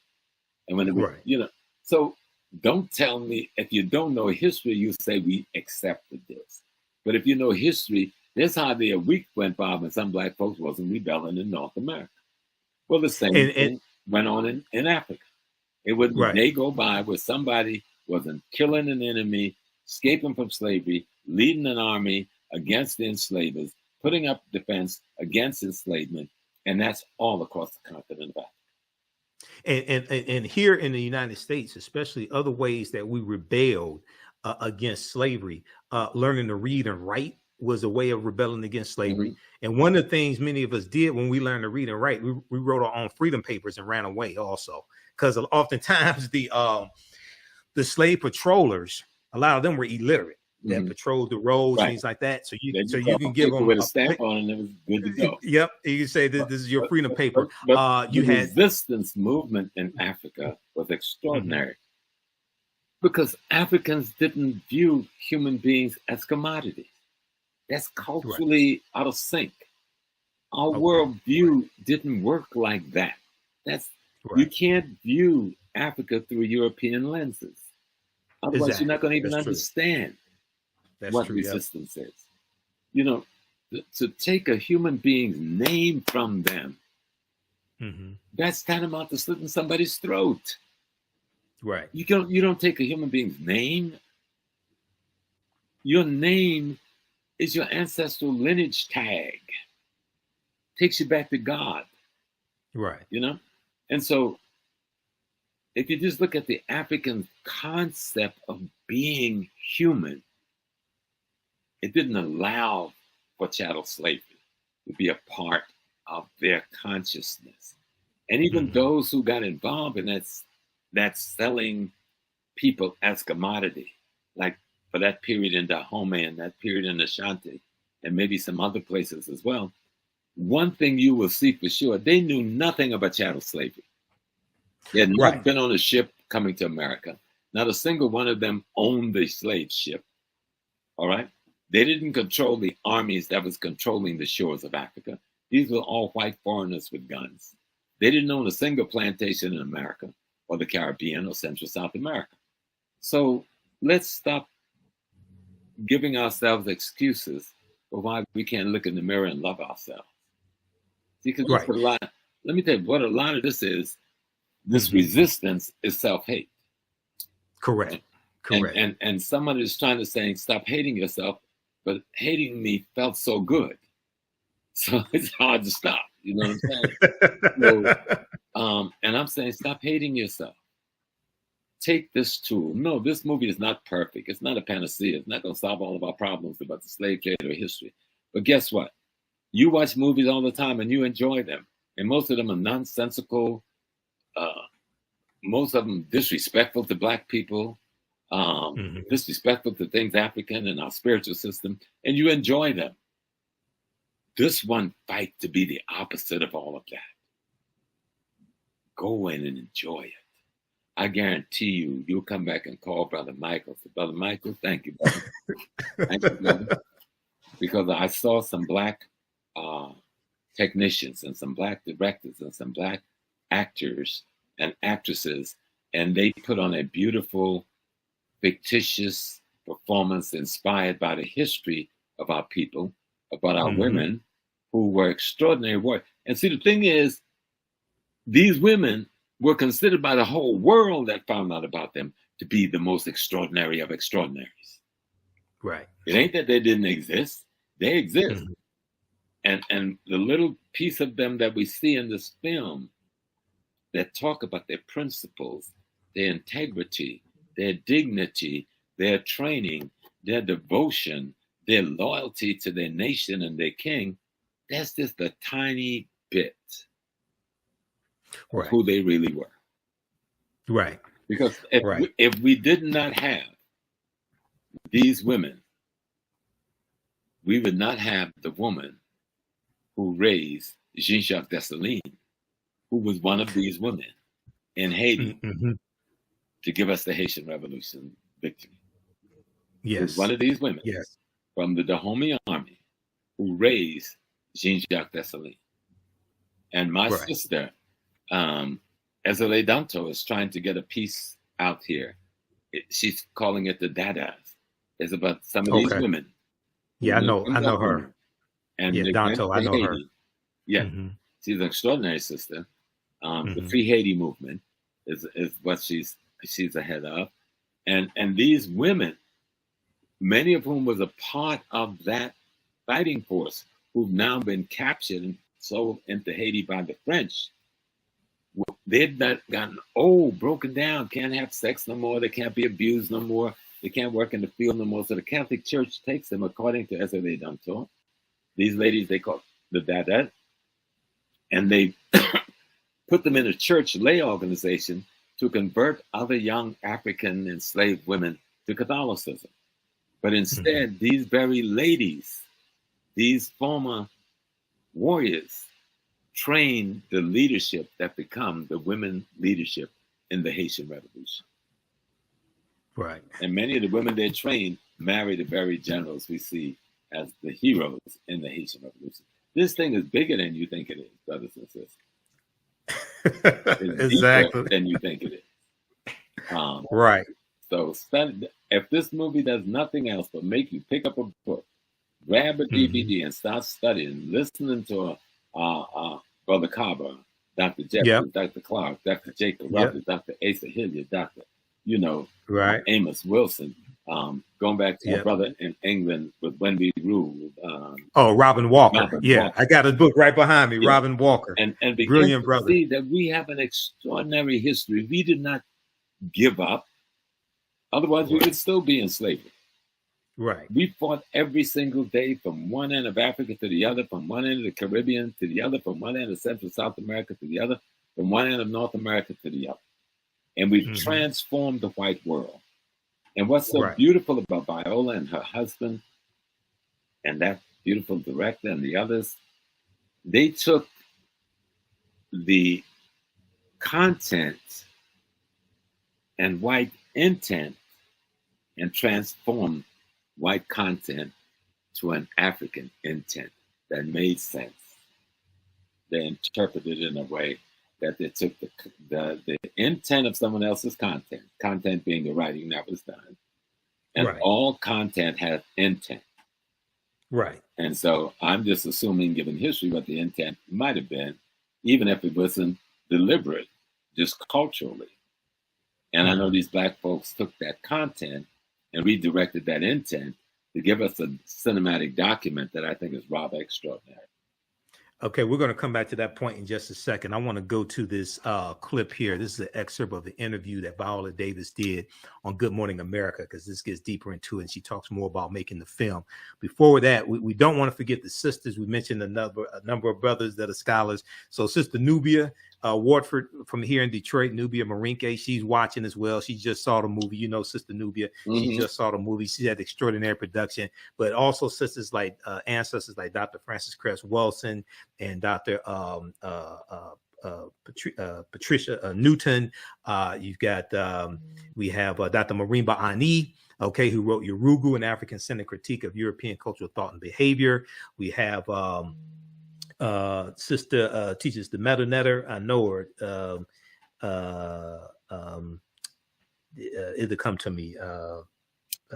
Richetti, Dr. Richetti Amen. Yes. Yeah, Dr. Richetti Amen. So we have the sisters also, Dr. Talitha LaFloria, whose book is behind me, Dr. Danny Ramey Berry, Dr. Erica Armstrong Dunbar. So we have the sisters also. Oh, yeah. Okay, those watching, if you like this type of information, you can support the African History Network, $ the AHNShow through Cash App, $ the AHNShow through Cash App, and also through PayPal, paypal.me/the AHNShow. This helps us keep doing the research, stay on the air, keep broadcasting, and visit our website, theafricanhistorynetwork.com, theafricanhistorynetwork.com. We have the information there, and my online classes. You can support us there also. How can people support you, Professor Small? Well, always $ Cash App, Dr. James Small. Okay, I'm going to put that up here also. Yeah, but you're going to say something. Go ahead. Yeah, Sister Nubia, and how you doing, my beautiful sister, who's a heck of a historian, yes, with archaeologist, doing research in Sudan, but the rest of us are even scared to go.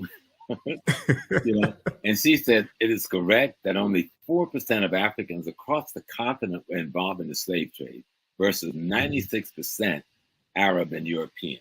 And people need to know that. So if you think that 4% is big, just look at what percentage of the Black community sell drugs in the Black community, right, to you every day. That's worse than any kind of slave trade. So yes, you will have people who are weak. Yes, you will have people who will fall. But let's not talk about the weak. Let's talk about the strong. And what this movie shows is what a strong African woman looked like. Ms. Viola, girl, every step you took in this movie made the earth shake. Okay? And the young lady, who's the young lady that played her daughter? Mbedu Thesu, I think is her name. She's from South Africa. She's from South Africa. Yes.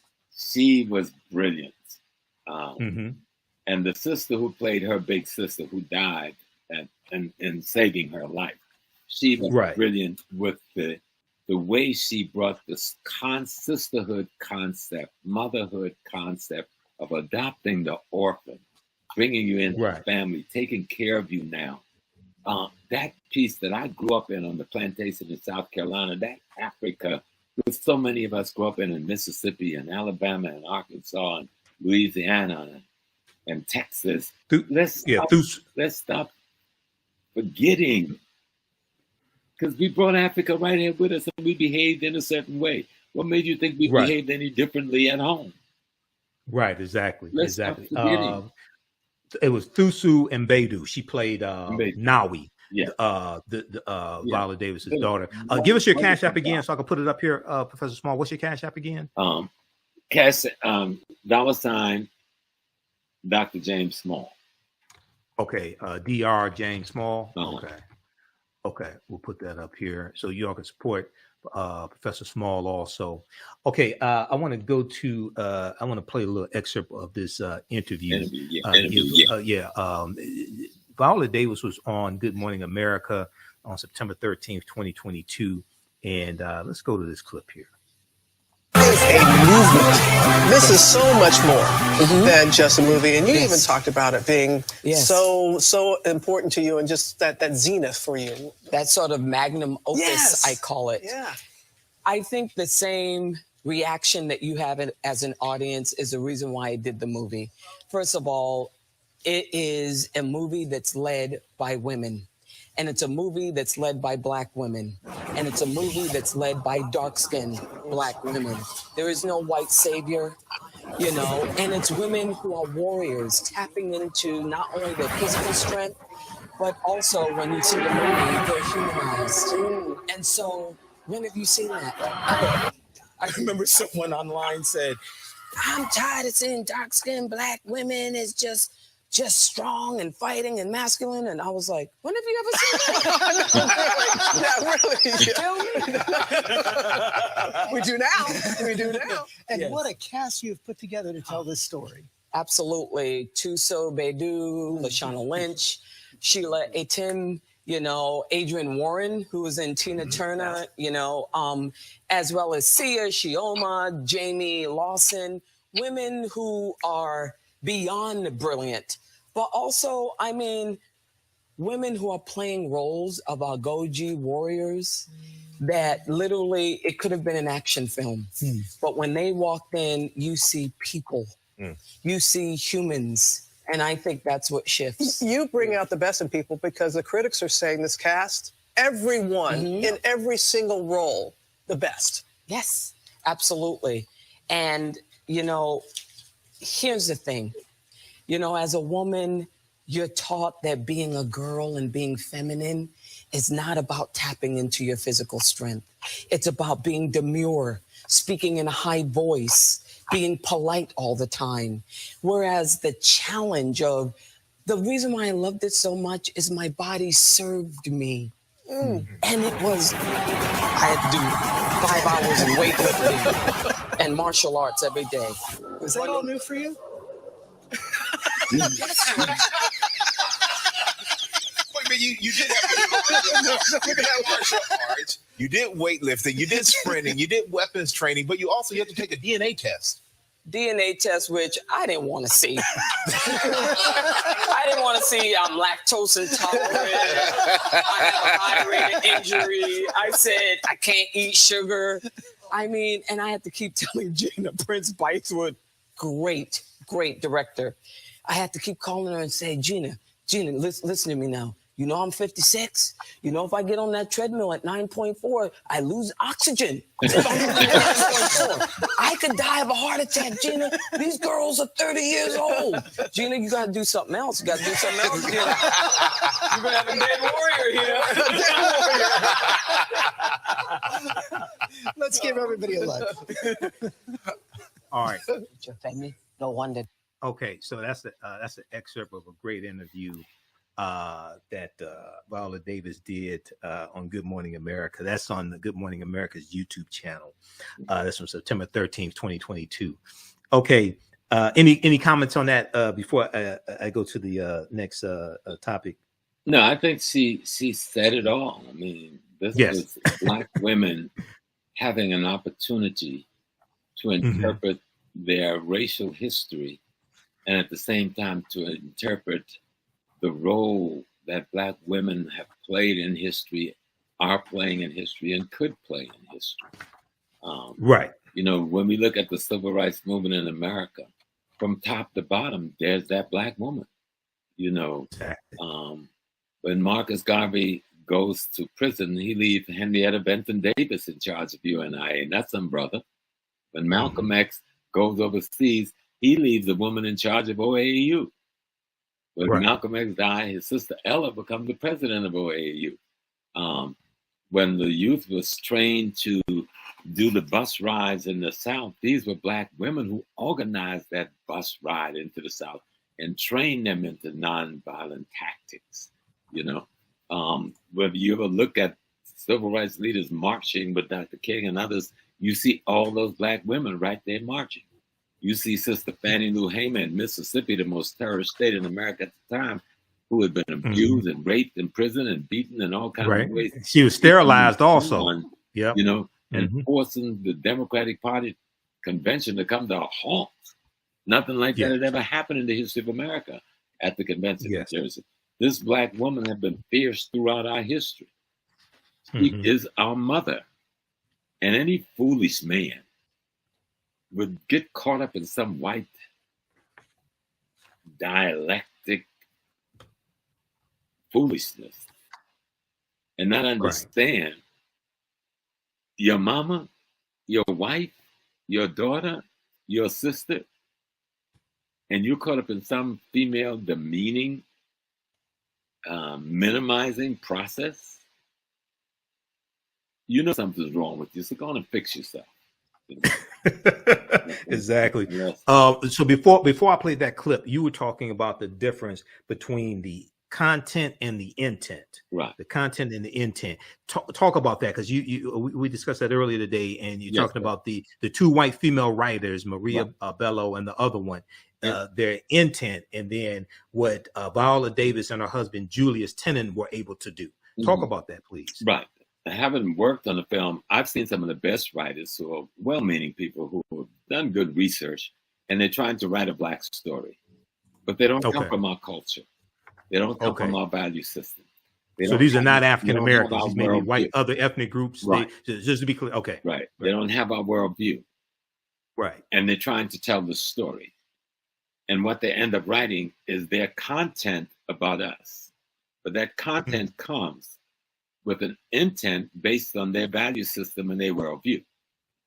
And so I could see where Miss Davis and her husband would have to look at that content, analyze its intent, and then use the knowledge of being an African to take that content and alter its intent.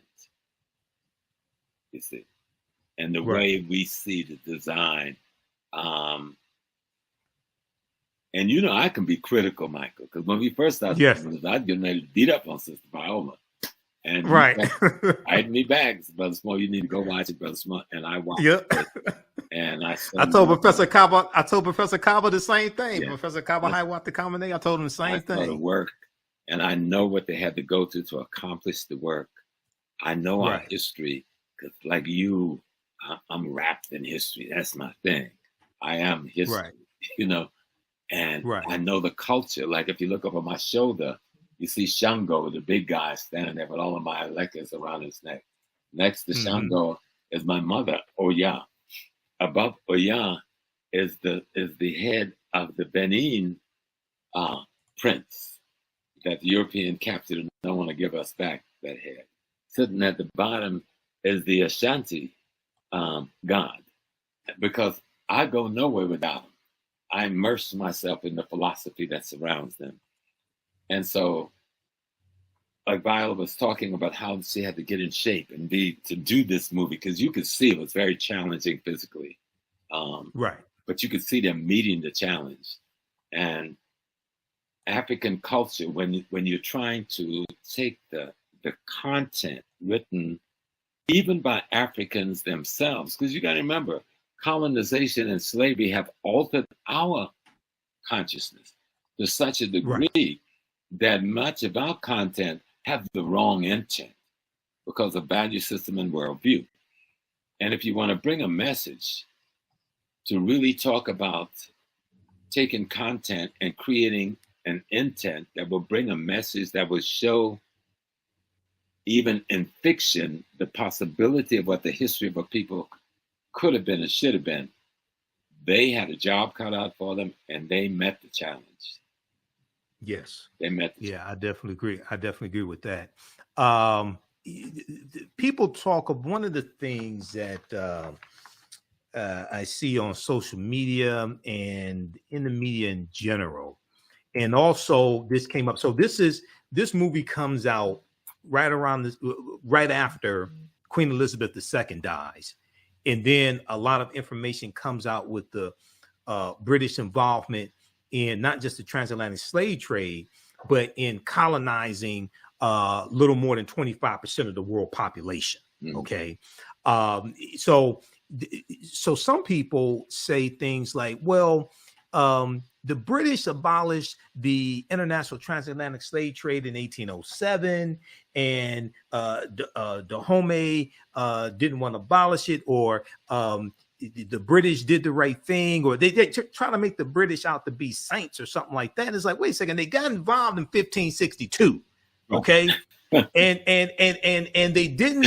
And in 1807, when they passed the Slavery Abolition Act, that just dealt with bringing Africans into their British colonies. It was still legal to have slavery in the British colonies. They didn't end that to 1834. Yeah, they didn't end slavery. Talk about that. Right. Yes. The British did not end slavery. What the British did was to interrupt the competition.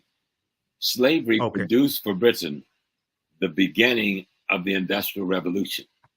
But now those who had free labor was challenging the wealth of the Industrial Revolution.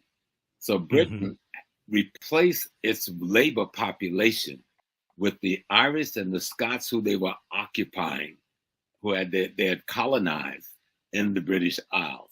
People don't even go back there. The Irish and the Scots, this was their land.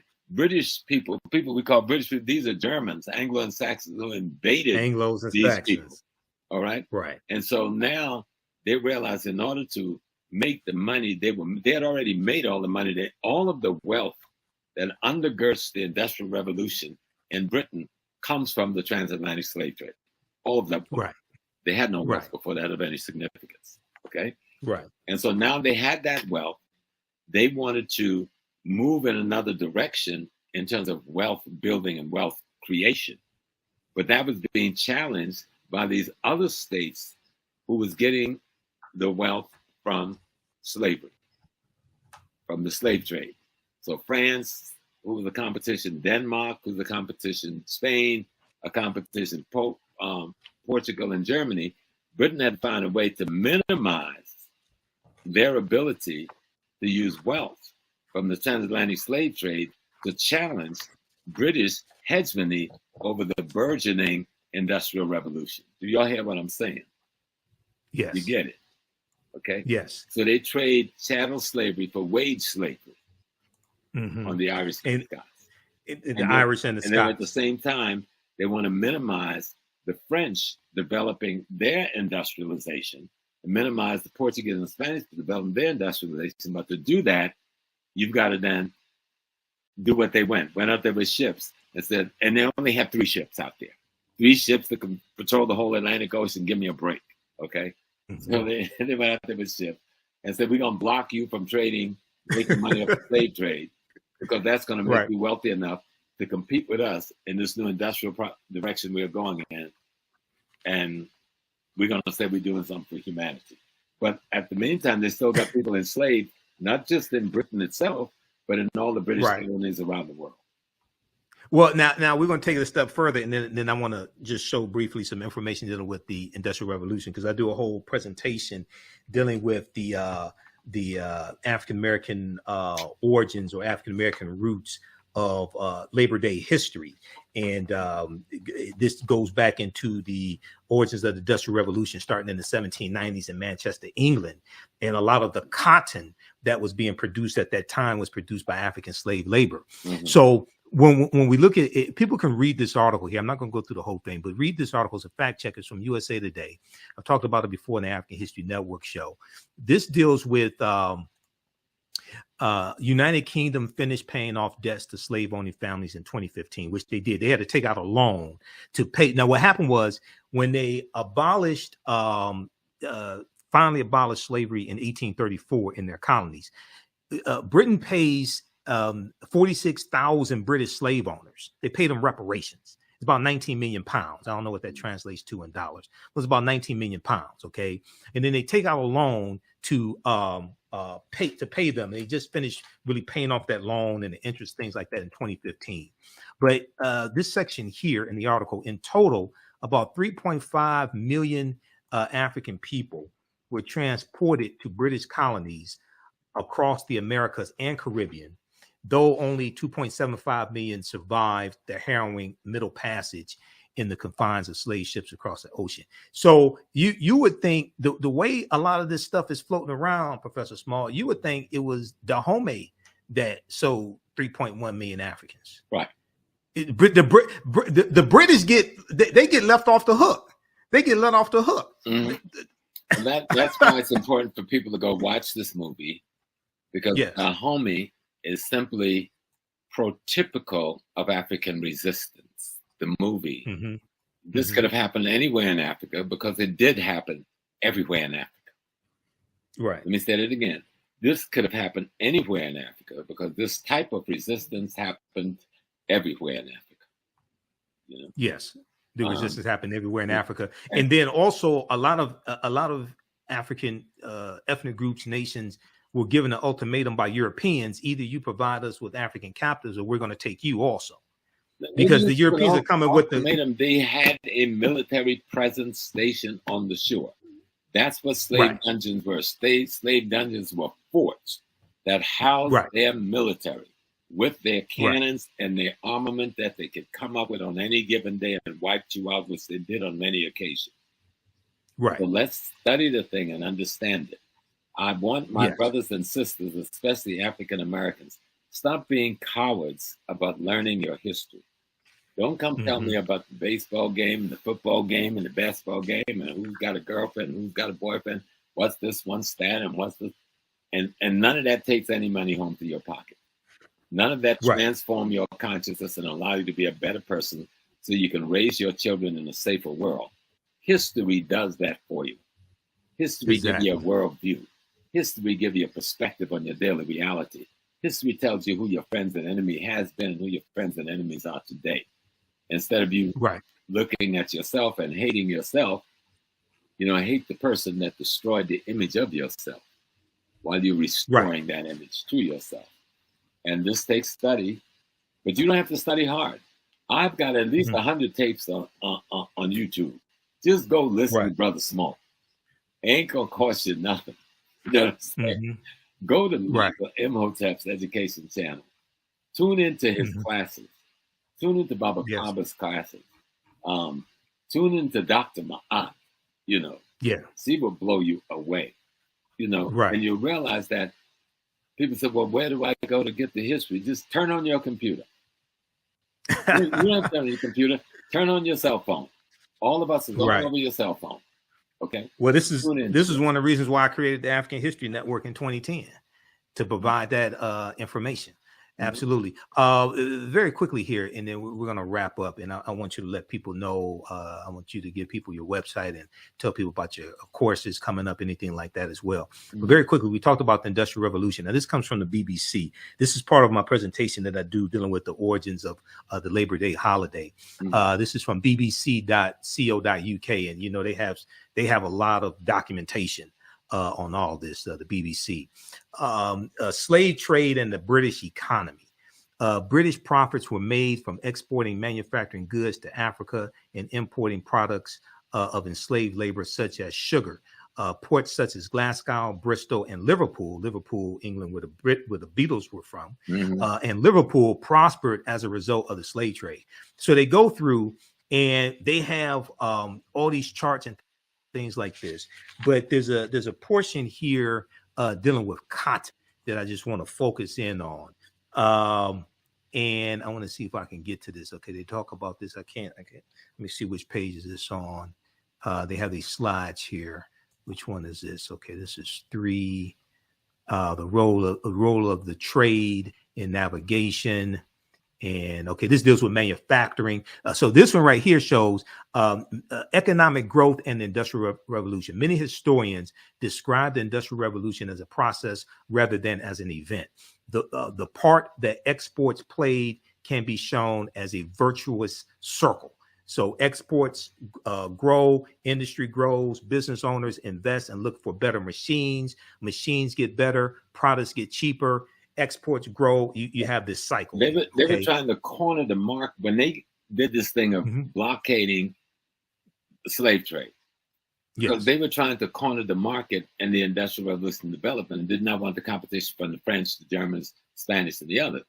But you can't do that unless you take away how they're making their money. You understand? They don't abolish slavery now. They said they're abolishing the slave trade. So they're interdicting these ships. But that is to knock the competition out of the game. And in the meantime, they take the African knowledge of how to make steel and become the premier steel makers in the world, right? And so the guy who founds Chase Bank, right, gets trained by the House of Rothschild, sent deliberately over to England because America was using the steel from Britain to build the railroads, to bring the cotton to the market, to feed the British cotton industry, textile industry. And so this about, and then so what they began to do in America was, instead of, even though they were still bringing us in on ships and beating the blockade, they began to breed us over here. Right. Instead of after 1807, because the U.S. March 2nd, 1807, the U.S. Congress passes a bill to abolish the international transatlantic slave trade. The U.S. involved, but not abolish that goes slavery. into effect. No, I understand. Right. Trust me, I understand. That goes into effect January 1st, 1808. Yes. Okay. That's based upon Article 1, Section 9, Clause 1 of the U.S. Constitution that stipulated the earliest that the international transatlantic slave trade could be abolished was 1808. That means bringing Africans into this country to enslave them. So all the now here's the thing. They kept doing that is to knock out because America and Britain are partners in this. So they want to knock out the competition, the French, the Portuguese, the Spanish, the Brandenburgs, the Dutch. And by cutting that off from them, they're cutting off the supply. Right. They're cutting off the supply. And in America, where they had a large enough piece of territory and a large enough Black population, they could go into the breeding process. And that's what they did. Right. And what it did was it also increased the value of the African slaves that are already here, because you're cutting off the supply as well. Now, the other thing is, even though it was illegal after January 1st, 1808, they kept bringing Africans in. Right until the 1860s. Right up to the when the Clotilda comes in, So all the Africans, the one we know about.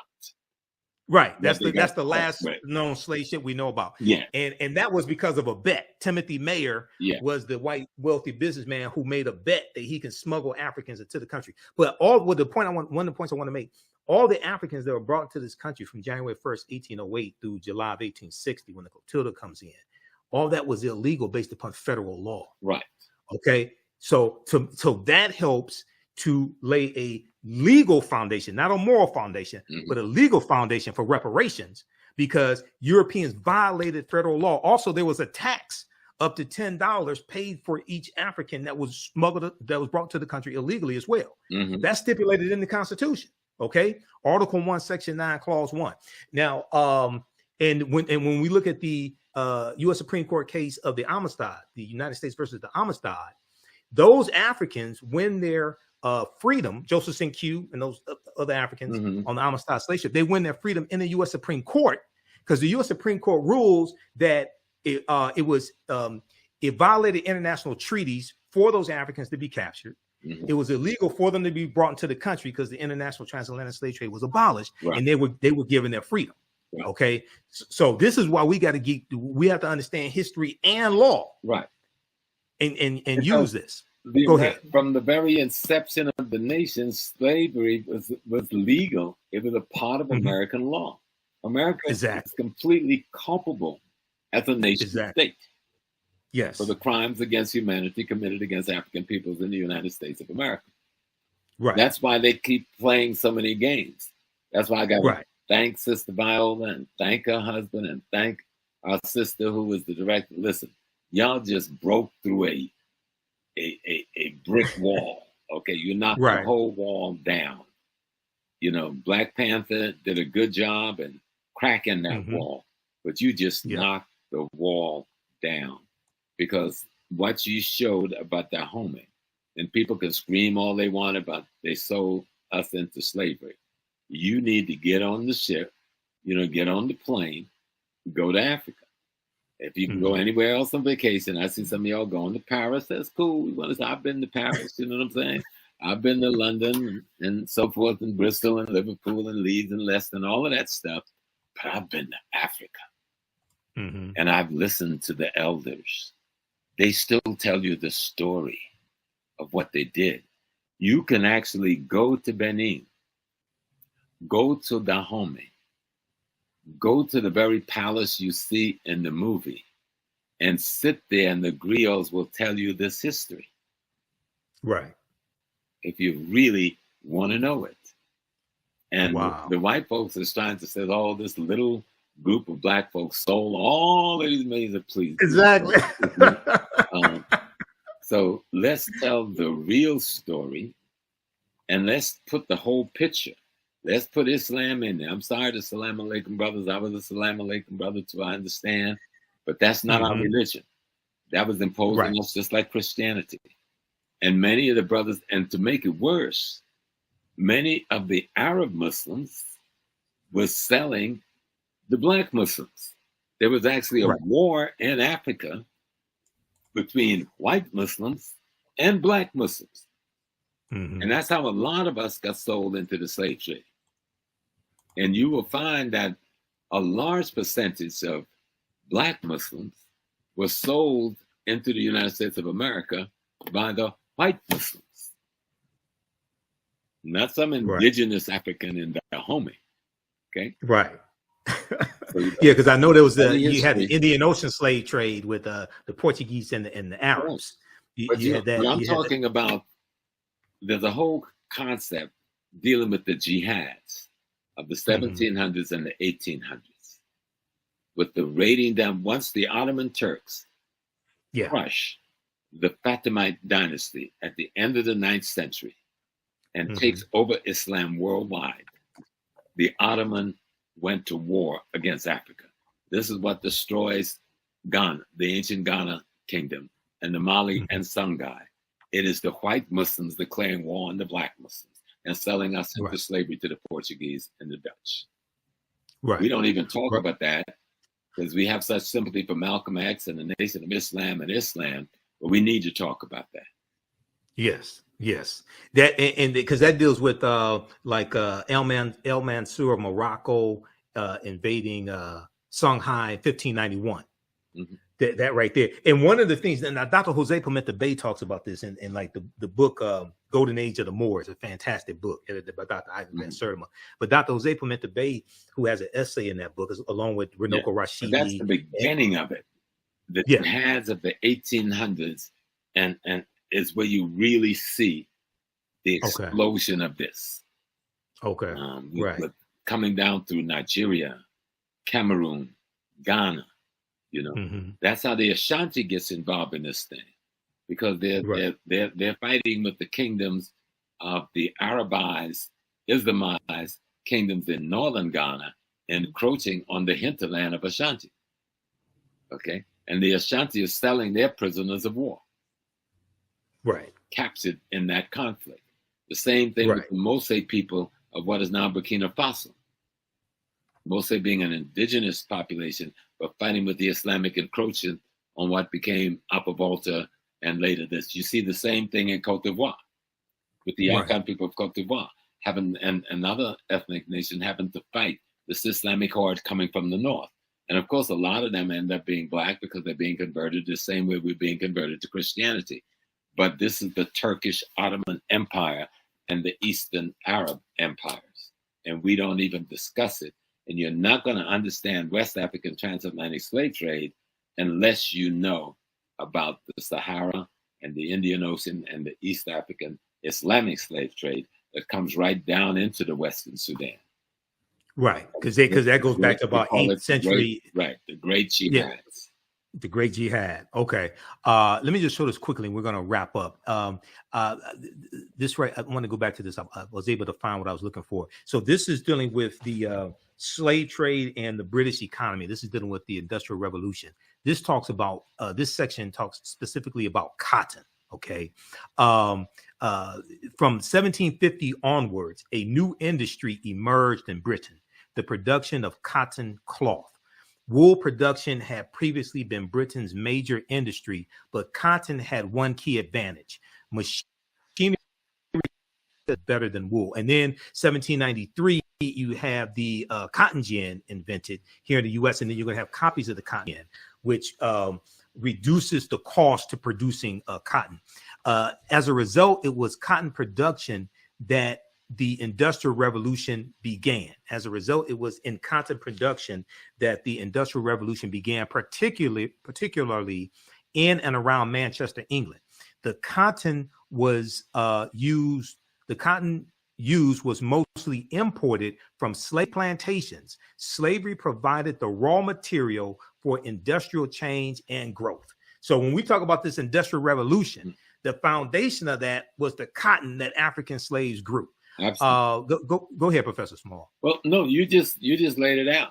And the thing that people must understand is that the American banking system was tied in to the British banking system. Full partnership. Yes. J.P. Morgan Chase comes out of a tutelage by the House of Rothschild in London. Okay. And they were involved in selling the steel to America, right?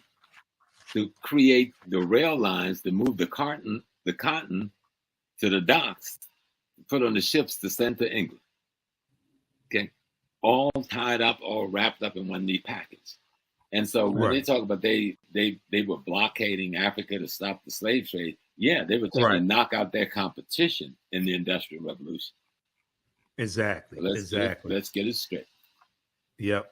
And everybody, you can this other article here you can check out. I showed it on the screen briefly. I didn't give the name of it. This is a really good article. This is from SmithsonianMag.com, Smithsonian Institute. This deals with the real warriors behind the Woman King, September 15, 2022.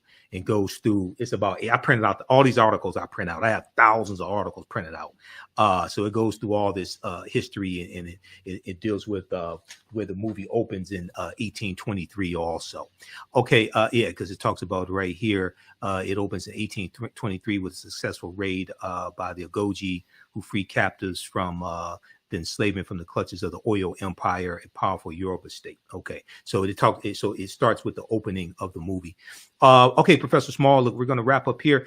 Once again, I know I've taken one of your online classes you taught a few years ago, and I think it was dealing with the Yoruba, some of the Ifa, things like this. So give people your website address. Let people know about how they can support you, DVD lectures, courses that you offer, things like that. Yeah, well, right now you can go to my website, ProfessorJamesSmall.com. Then my Facebook page, which is very popular, is ProfessorSmallAfricanWorld.com. Facebook is messing with me for some reason for the last 2 weeks, but I've been too busy to deal with them. I don't know what I said that got them upset. They're blocking all my pages and stuff. But I'll get it soon when I get time to deal with them.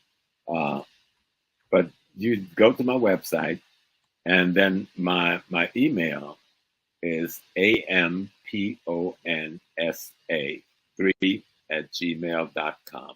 amponsa3@gmail.com. I will be starting classes again, starting at the beginning of 2023. I want to finish this Godfather of Harlem piece, which we should be finished at the end of October. It should be coming out the first week in January. It's better than the last two by 100 miles. You're gonna love it, right? Because we got more courage, we got braver. You're gonna see a Nestor Che Guevara. You're going to see Che Guevara and Malcolm. You're going to see the CIA trying to kill both of them. You're going to see the FBI plotting Malcolm's assassination. I put it all out there. We're going to. And you, as the historical consultant, you go through and you review the script You let them know, okay, it didn't happen this way. This is not realistic. Things like that. That's your job on the show. Because at the end of each show, when you watch the credits, your name is in the credits. Go ahead. Right. So I work with some brothers, Chris Brancato, who is the showrunner and the chief writer. I mean, beautiful guy, and Michael and Paul, who's a brother out in California. We consult on concepts, ideas, and principles. Like, how does this concept look? Like right now, here's what we're doing. We're trying to figure out how do we do the assassination without replicating Spike Lee or replicating other movies about the assassination. I can't tell you what we're going to do, but it's going to be very unique, and we're not going to see. And my thing was, I don't want to see him getting shot. How do we handle that? Right. How the writers handle it is just beautiful, right? But still tell the story as accurately as you can, right? Exactly. You keep the dignity of Sister Betty and the children and the family, you know. Showing Malcolm as a diplomat. We've got him in Mecca, all right? We've got him in Ghana giving a speech, and we got him in Cairo speaking to all that's going to be up in there. We got a meeting with Che Guevara. You know, we've got a meeting with Kwame Nkrumah. So you're going to see stuff that no one else has shown. Okay. And then we got a relationship between him and Bumpy Johnson, his friend, trying to keep him alive and trying to protect him. Then we bring the CIA into play through the Cuban drug lords, right, into Harlem. And then we get the FBI coming in, wanting to stop Malcolm. But see, that gets hidden in other pieces. They talk about the Nation of Islam, but they don't talk about these other forces. So we're going to deal with the other forces big time out front. You know, I deal with this in my classes. There's a good article, and you just hit on a little bit of this. There's a good article by Deneen L. Brown for the Washington Post.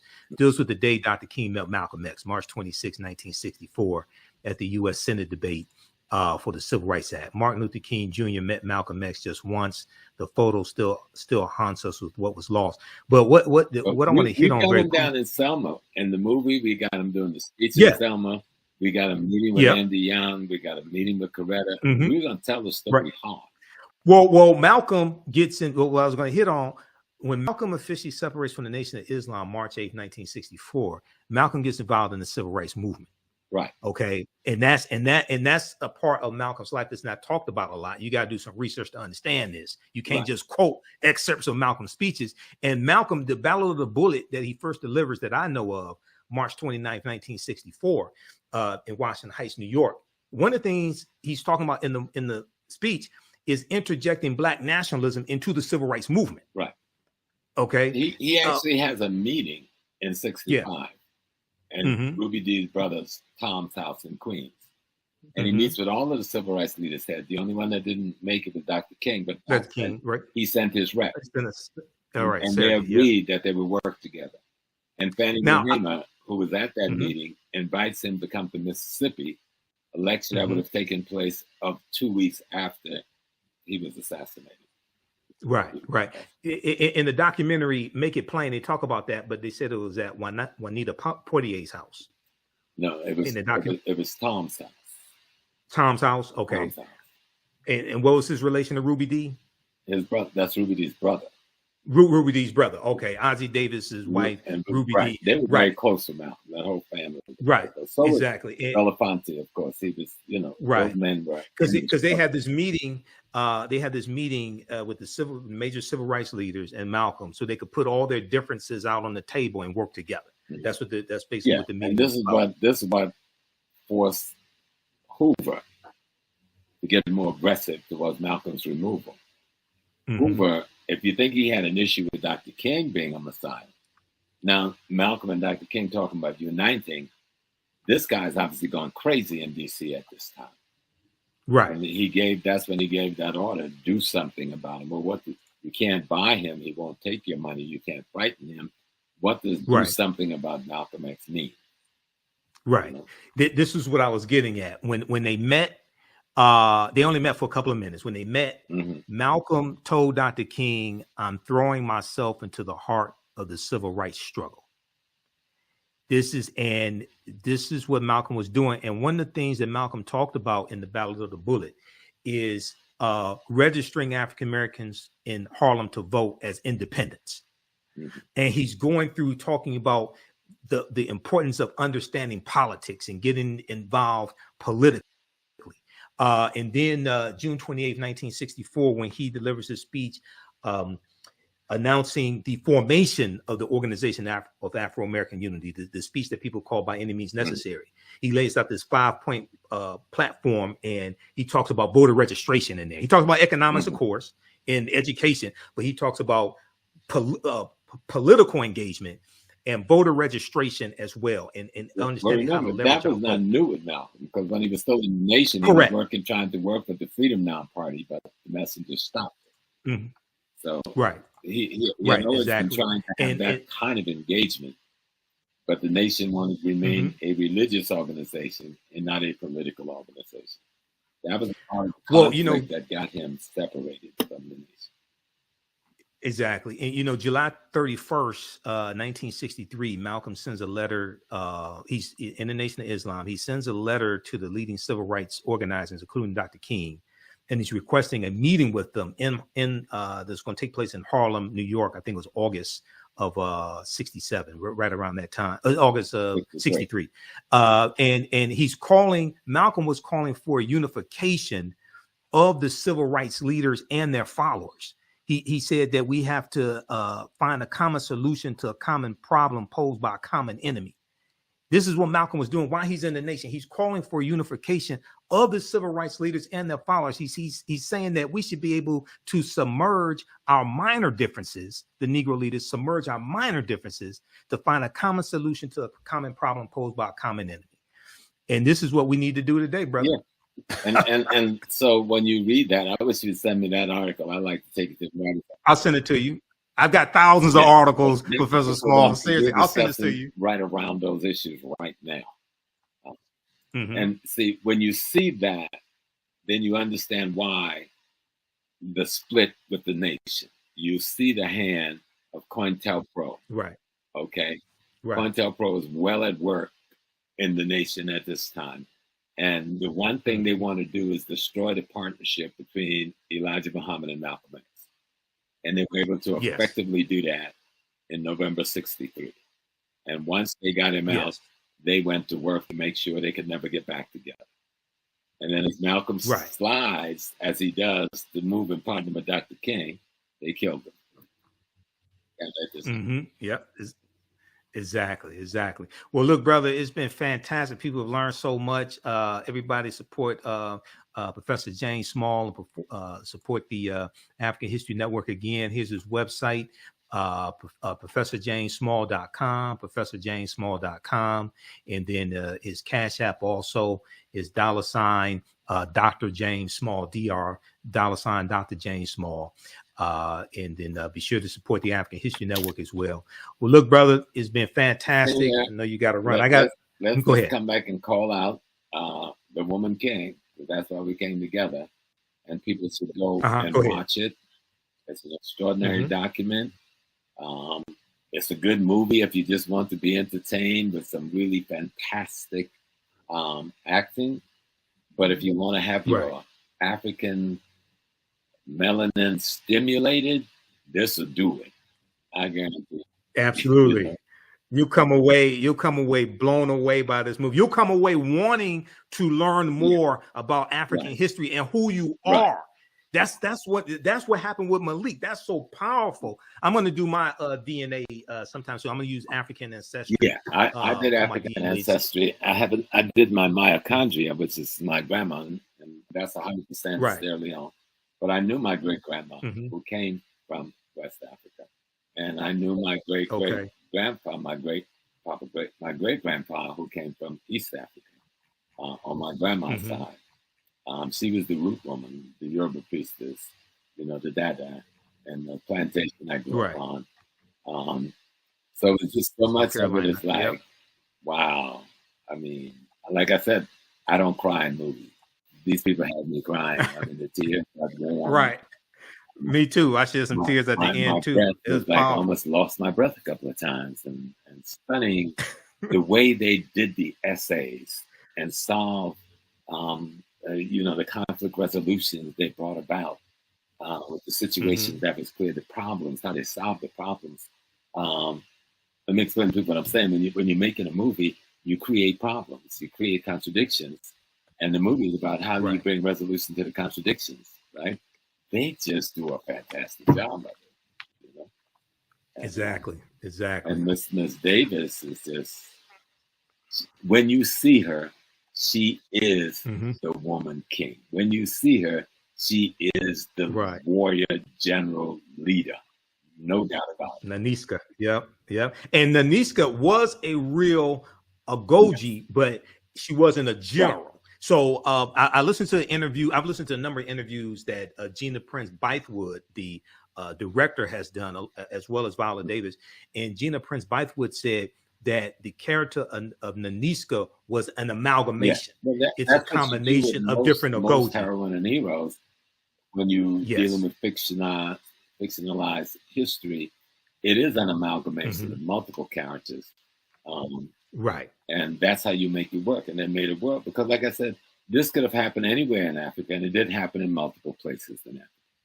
And so if you want something to, and people are upset of saying, oh, this is fiction, then go study the history and tell me the story. Study the real history. Yep. That's why we're doing this show, that deal with the real history, because what happens is movies that have a historical foundation, but a lot of fiction in them, it causes people to want to know more about the real history. That's why I'm doing this show. That's why I contacted Professor Small. I contacted Sylvian Diop, who wrote Fighting the Slave Trade. I'm trying to get in touch with her. I talked to Dr. Talitha LaFloria, who wrote, who's the author of this book here. We've had her on the show before. Chained in Silence, Black Women and Convict Labor in the New South. Dr. Talitha LaFloria. We've had her here on the African History Network show before. Yeah. And she had not seen the movie yet. She wants to see it. So I'm going to try to get her on. We're going to try to get some sister scholars on also as well. No, this okay, brother. Look, go ahead. Good work to the whole crew. Yeah. And what they've done is raise the bar in terms of the kind of pieces that will now be presented to the Black community about our history. Right. And if they don't give her the Academy Award, I'm going to have to suit up and boot up and go out to Hollywood and handle it. She deserves it. Absolutely. And director Gina Prince-Bythewood, she credits the success of the film Black Panther for opening the door for this movie to be funded. This has a $50 million budget. She credits the film Black Panther because Black Panther did $1.3 billion worldwide. Number one movie for 5 weeks in a row. She credits the success of that movie for being able to open the door for them to be able to do this movie. Okay, so that's powerful. Well, look, brother, I know you got to run. Man. So thanks for taking your time out of your busy schedule, man. We'll talk soon, and we'll talk about your classes. Okay, also, Brother Michael. Thank you for inviting me. I always enjoyed my time with you. Peace and blessings. Me too, brother. All right. Hotep. Peace. Peace, family. Okay, everybody. That was one of my teachers, Professor James Small, as well. Don't go away. We'll be here for a couple more minutes. I teach online history class. Two things. Teach online history classes, and my radio show will be on tonight, 9 p.m. Eastern Standard Time, the African History Network show. We just did 2 hours, 15 minutes here. I have to get ready to do a 2-hour radio show. My main radio show, Sundays, 9 p.m. to 11 p.m. Eastern Standard Time, the African History Network show on 9-10 a.m. the Superstation WFDF.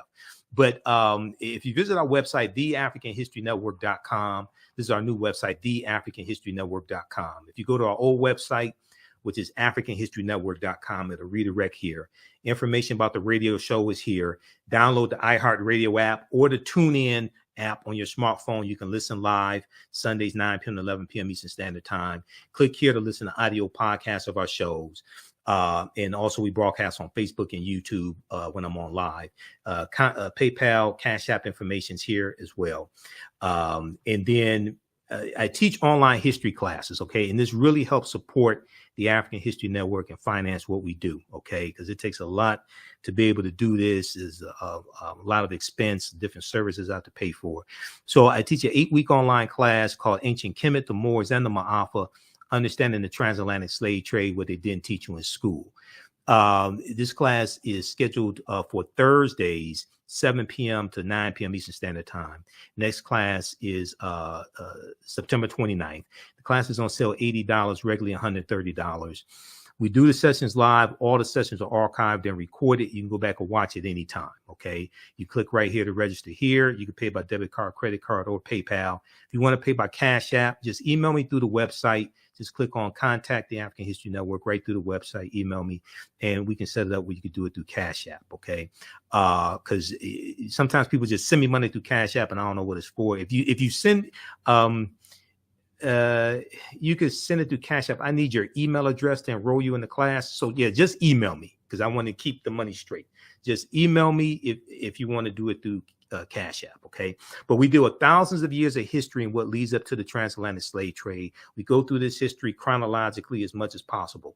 I do a PowerPoint presentation. We have book references, articles, video clips. Some of the slides that I showed when we were speaking with Professor Small come from the class. The second class that I teach, we do this on Tuesdays, normally Tuesdays. I did a session today before. So I did an hour of this class today. Then we did Professor Small, or did the interview with him for 2 hours. Then I have to do a 2-hour radio show today, also this evening. From the Civil War to the Civil Rights Movement and Black Power, 1865 to 1968. And this is on sale, $80, regular $130 also. Click here to register here. Takes you to the next page and just click on enroll. You can watch from around the world. This one here, we deal with history starting in 1803 with the Louisiana Purchase and the Haitian Revolution. And we go throughout history chronologically to understand what happened, what leads to the Civil War taking place, what happened to us after slavery ended, what were the laws and policies put in place to put us in the predicament that we're in now, to better understand where we need to go from here, okay? So that is from the Civil War. The second class is from the Civil War to the Civil Rights Movement and Black Power, 1865 to 1968. I created both of these classes. I created the curriculum. Professor Small is one of my teachers. I've been studying history 30 years. This is a book. There are 2 binders of articles, information that I use to teach the class. This is one of those binders. So today we dealt with one of the things we started talking about was the Texas Revolution in 1836. Okay, so this is one of the articles from the class, the Texas Revolution, 1836. Next class, we're going to get into the Mexican-American War, 1846, 1848. Texas becoming a state in the Union, 1845. We also talked about Vicente Guerrero today, who became the first president of African descent of Mexico in 1829, and he abolished slavery in 1829. Okay, so we talked about him as well in the class, and we talked about the Missouri Compromise of 1820, which is one of the things that leads to this Civil War taking place, and it was something that was designed to avoid a civil war also. The Missouri Compromise of 1820. We'll talk about things like the Compromise of 1850 as well, which consisted of 5 bills. And the Compromise of 1850 was designed to organize the land that the U.S. gets from Mexico through what's known as the Treaty of Guadalupe Hidalgo. It's the Treaty of Guadalupe Hidalgo that ends the Mexican-American War in 1848. And the U.S. gets California, Arizona, New Mexico, Colorado, Utah, and Nevada from Mexico as a result of the Treaty of Guadalupe Hidalgo. They pay about $15 million for that. Mexico loses 1/3 of their territory. And then the Compromise of 1850 organizes that land that the U.S. gets from Mexico. But the 5th bill consists of 5 bills. The 5th bill was the Fugitive Slave Act of 1850, which intensifies the abolitionist movement, makes it more dangerous for runaway slaves to stay in the North. More of them are going to go into Canada. So this is a fantastic class. And we go through, we look at what leads to the Civil War taking place. We look at the Reconstruction era, 1865, 1877, Jim Crow era, World War I, World War II, Great Migration, 1915 and 1970, Civil Rights Movement, Black Power Movement, okay? We have a bundle pack when you can register for both classes at a discount. You get both classes for $130. That's an over $300 value because there's going to be bonus lectures that you get from me in digital format that we're uploading also. So right here, we have the bundle pack of courses. You can click right here to register here for it. And if you've taken any of my online classes in the past, email me at AHNshow@TheAfricanHistoryNetwork.com, or just email me right through the website. Click on Contact the African History Network. AHNshow@TheAfricanHistoryNetwork.com, and you'll get a 50% discount on the bundle pack if you are a returning student. And I've been teaching these online classes going back to 2017. I created the course Ancient Kemet, the Moors, and the Ma'afa, Understanding the Transatlantic Slave Trade. There's a big binder that I use for that also that has a lot of the information in it. And this one here, with Civil War, Civil Rights Movement, and Black Power, I started teaching that, I think it was October 2021. Okay. All right. And we'll be on live tonight, the African History Network show. Thanks so much for joining us. Follow the African History Network, the AHN show. The African History Network on Facebook, Michael Imhotep on YouTube. You can support us through Cash App and PayPal. Some people don't get the notifications on Facebook, so check our fan page regularly. We appreciate this. Oh, also those 2 classes, you can use that information with your children. I forgot to tell you that. The classes, I would say, are PG-13. They're not overly graphic. I don't do a lot of cursing, things like that. Okay, so you can use that information with your children. You can watch from around the world also. Okay, and even after the course is over with, you still have full access to the class. So a year from now, 2 years from now, you can go back and watch the entire course. It doesn't expire. Your access to the class does not expire because the course is over with. All right. Okay. Look, I got to get ready to do this 2-hour radio show. It's been a busy week, and I have a new work schedule and trying to get used to all that. So I talked to Professor Small. I said, look, let's do this. We'll do it today, and then I'll do my radio show tonight. We'll play excerpts of this interview on my show tonight. Okay. All right. Remember, right knowledge corrects wrong behavior. It's not over till we win. Wakanda forever. Thanks for tuning in. Greetings. Welcome to the 2022 Black Solidarity Cooperative Conference hosted by Repair Nations. We're looking to bring an all virtual conference to you this year with different cooperative action happening around the African diaspora. This is a theme conference, and the theme is I versus we, how to repair a nation. Around the theme, we're looking to offer an education around travel around the African diaspora, how to fund your cooperative, and also how to get into a collective versus an individual mindset of working together. This conference will be hosted on Saturday, October the 8th from 10 a.m. to 4 p.m. And we're looking for a $5 to $20 suggested donation, but no donation is required to come in. Please come out and support us on this day as we bring together different cooperatives and collectives with education. And we hope to see you at the 2022 Cooperative Solidarity Conference with Repair Nations. Hello, African History Network family. You've put it off for way too long. Now it's time to act for your family, your future, and the next generation.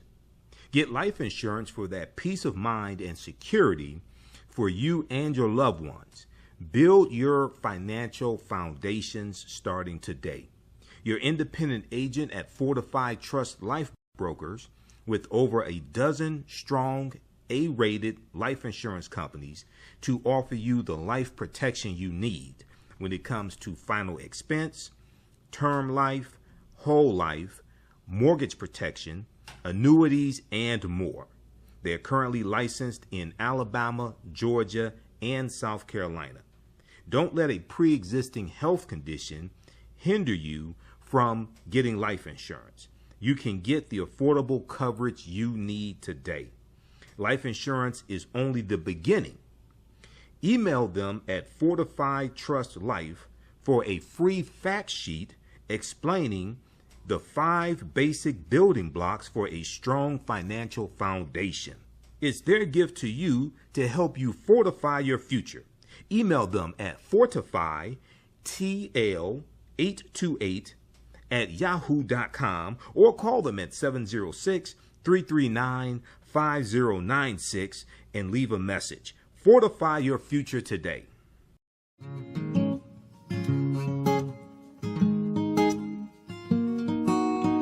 IDO Network International, in collaboration with STL Black Woman, DACA, and ACTA, present the Royal Pilgrimage to the Americas, August 24th through the 28th. The African kings and queens are coming to you for business, networking, and sharing of Pan-African ideals. The venue will be the illustrious En Garde Arts Hotel in St. Louis, Missouri. A royal cultural experience and exhibitions, trade and investment opportunities in Africa, the Caribbean, and the Americas. A Royal Pan-African Summit hosting keynote speakers, and a red carpet banquet. Come and witness an African royal coronation ceremony.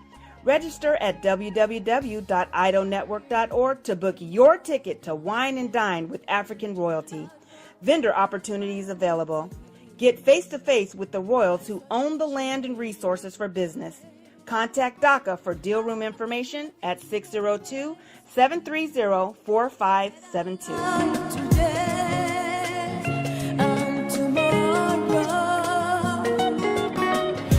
The work that I do is larger than the fashion industry. It's larger than the art world. And I believe that I was born to bring newness into this world. I'm Kaima McIntyre. I'm 24 years old and I'm an artist. I create everything from paintings to jewelry design, metaphysical jewelry to be specific, and fashion design.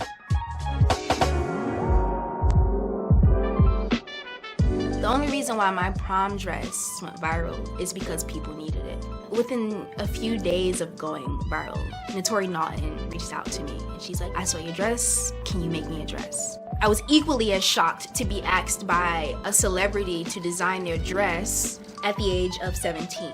That's just one person, and the list just continues to go on to Janet Jackson, to Tyra Banks. It really hits home. That means that the discussion is happening on the grounds in real time.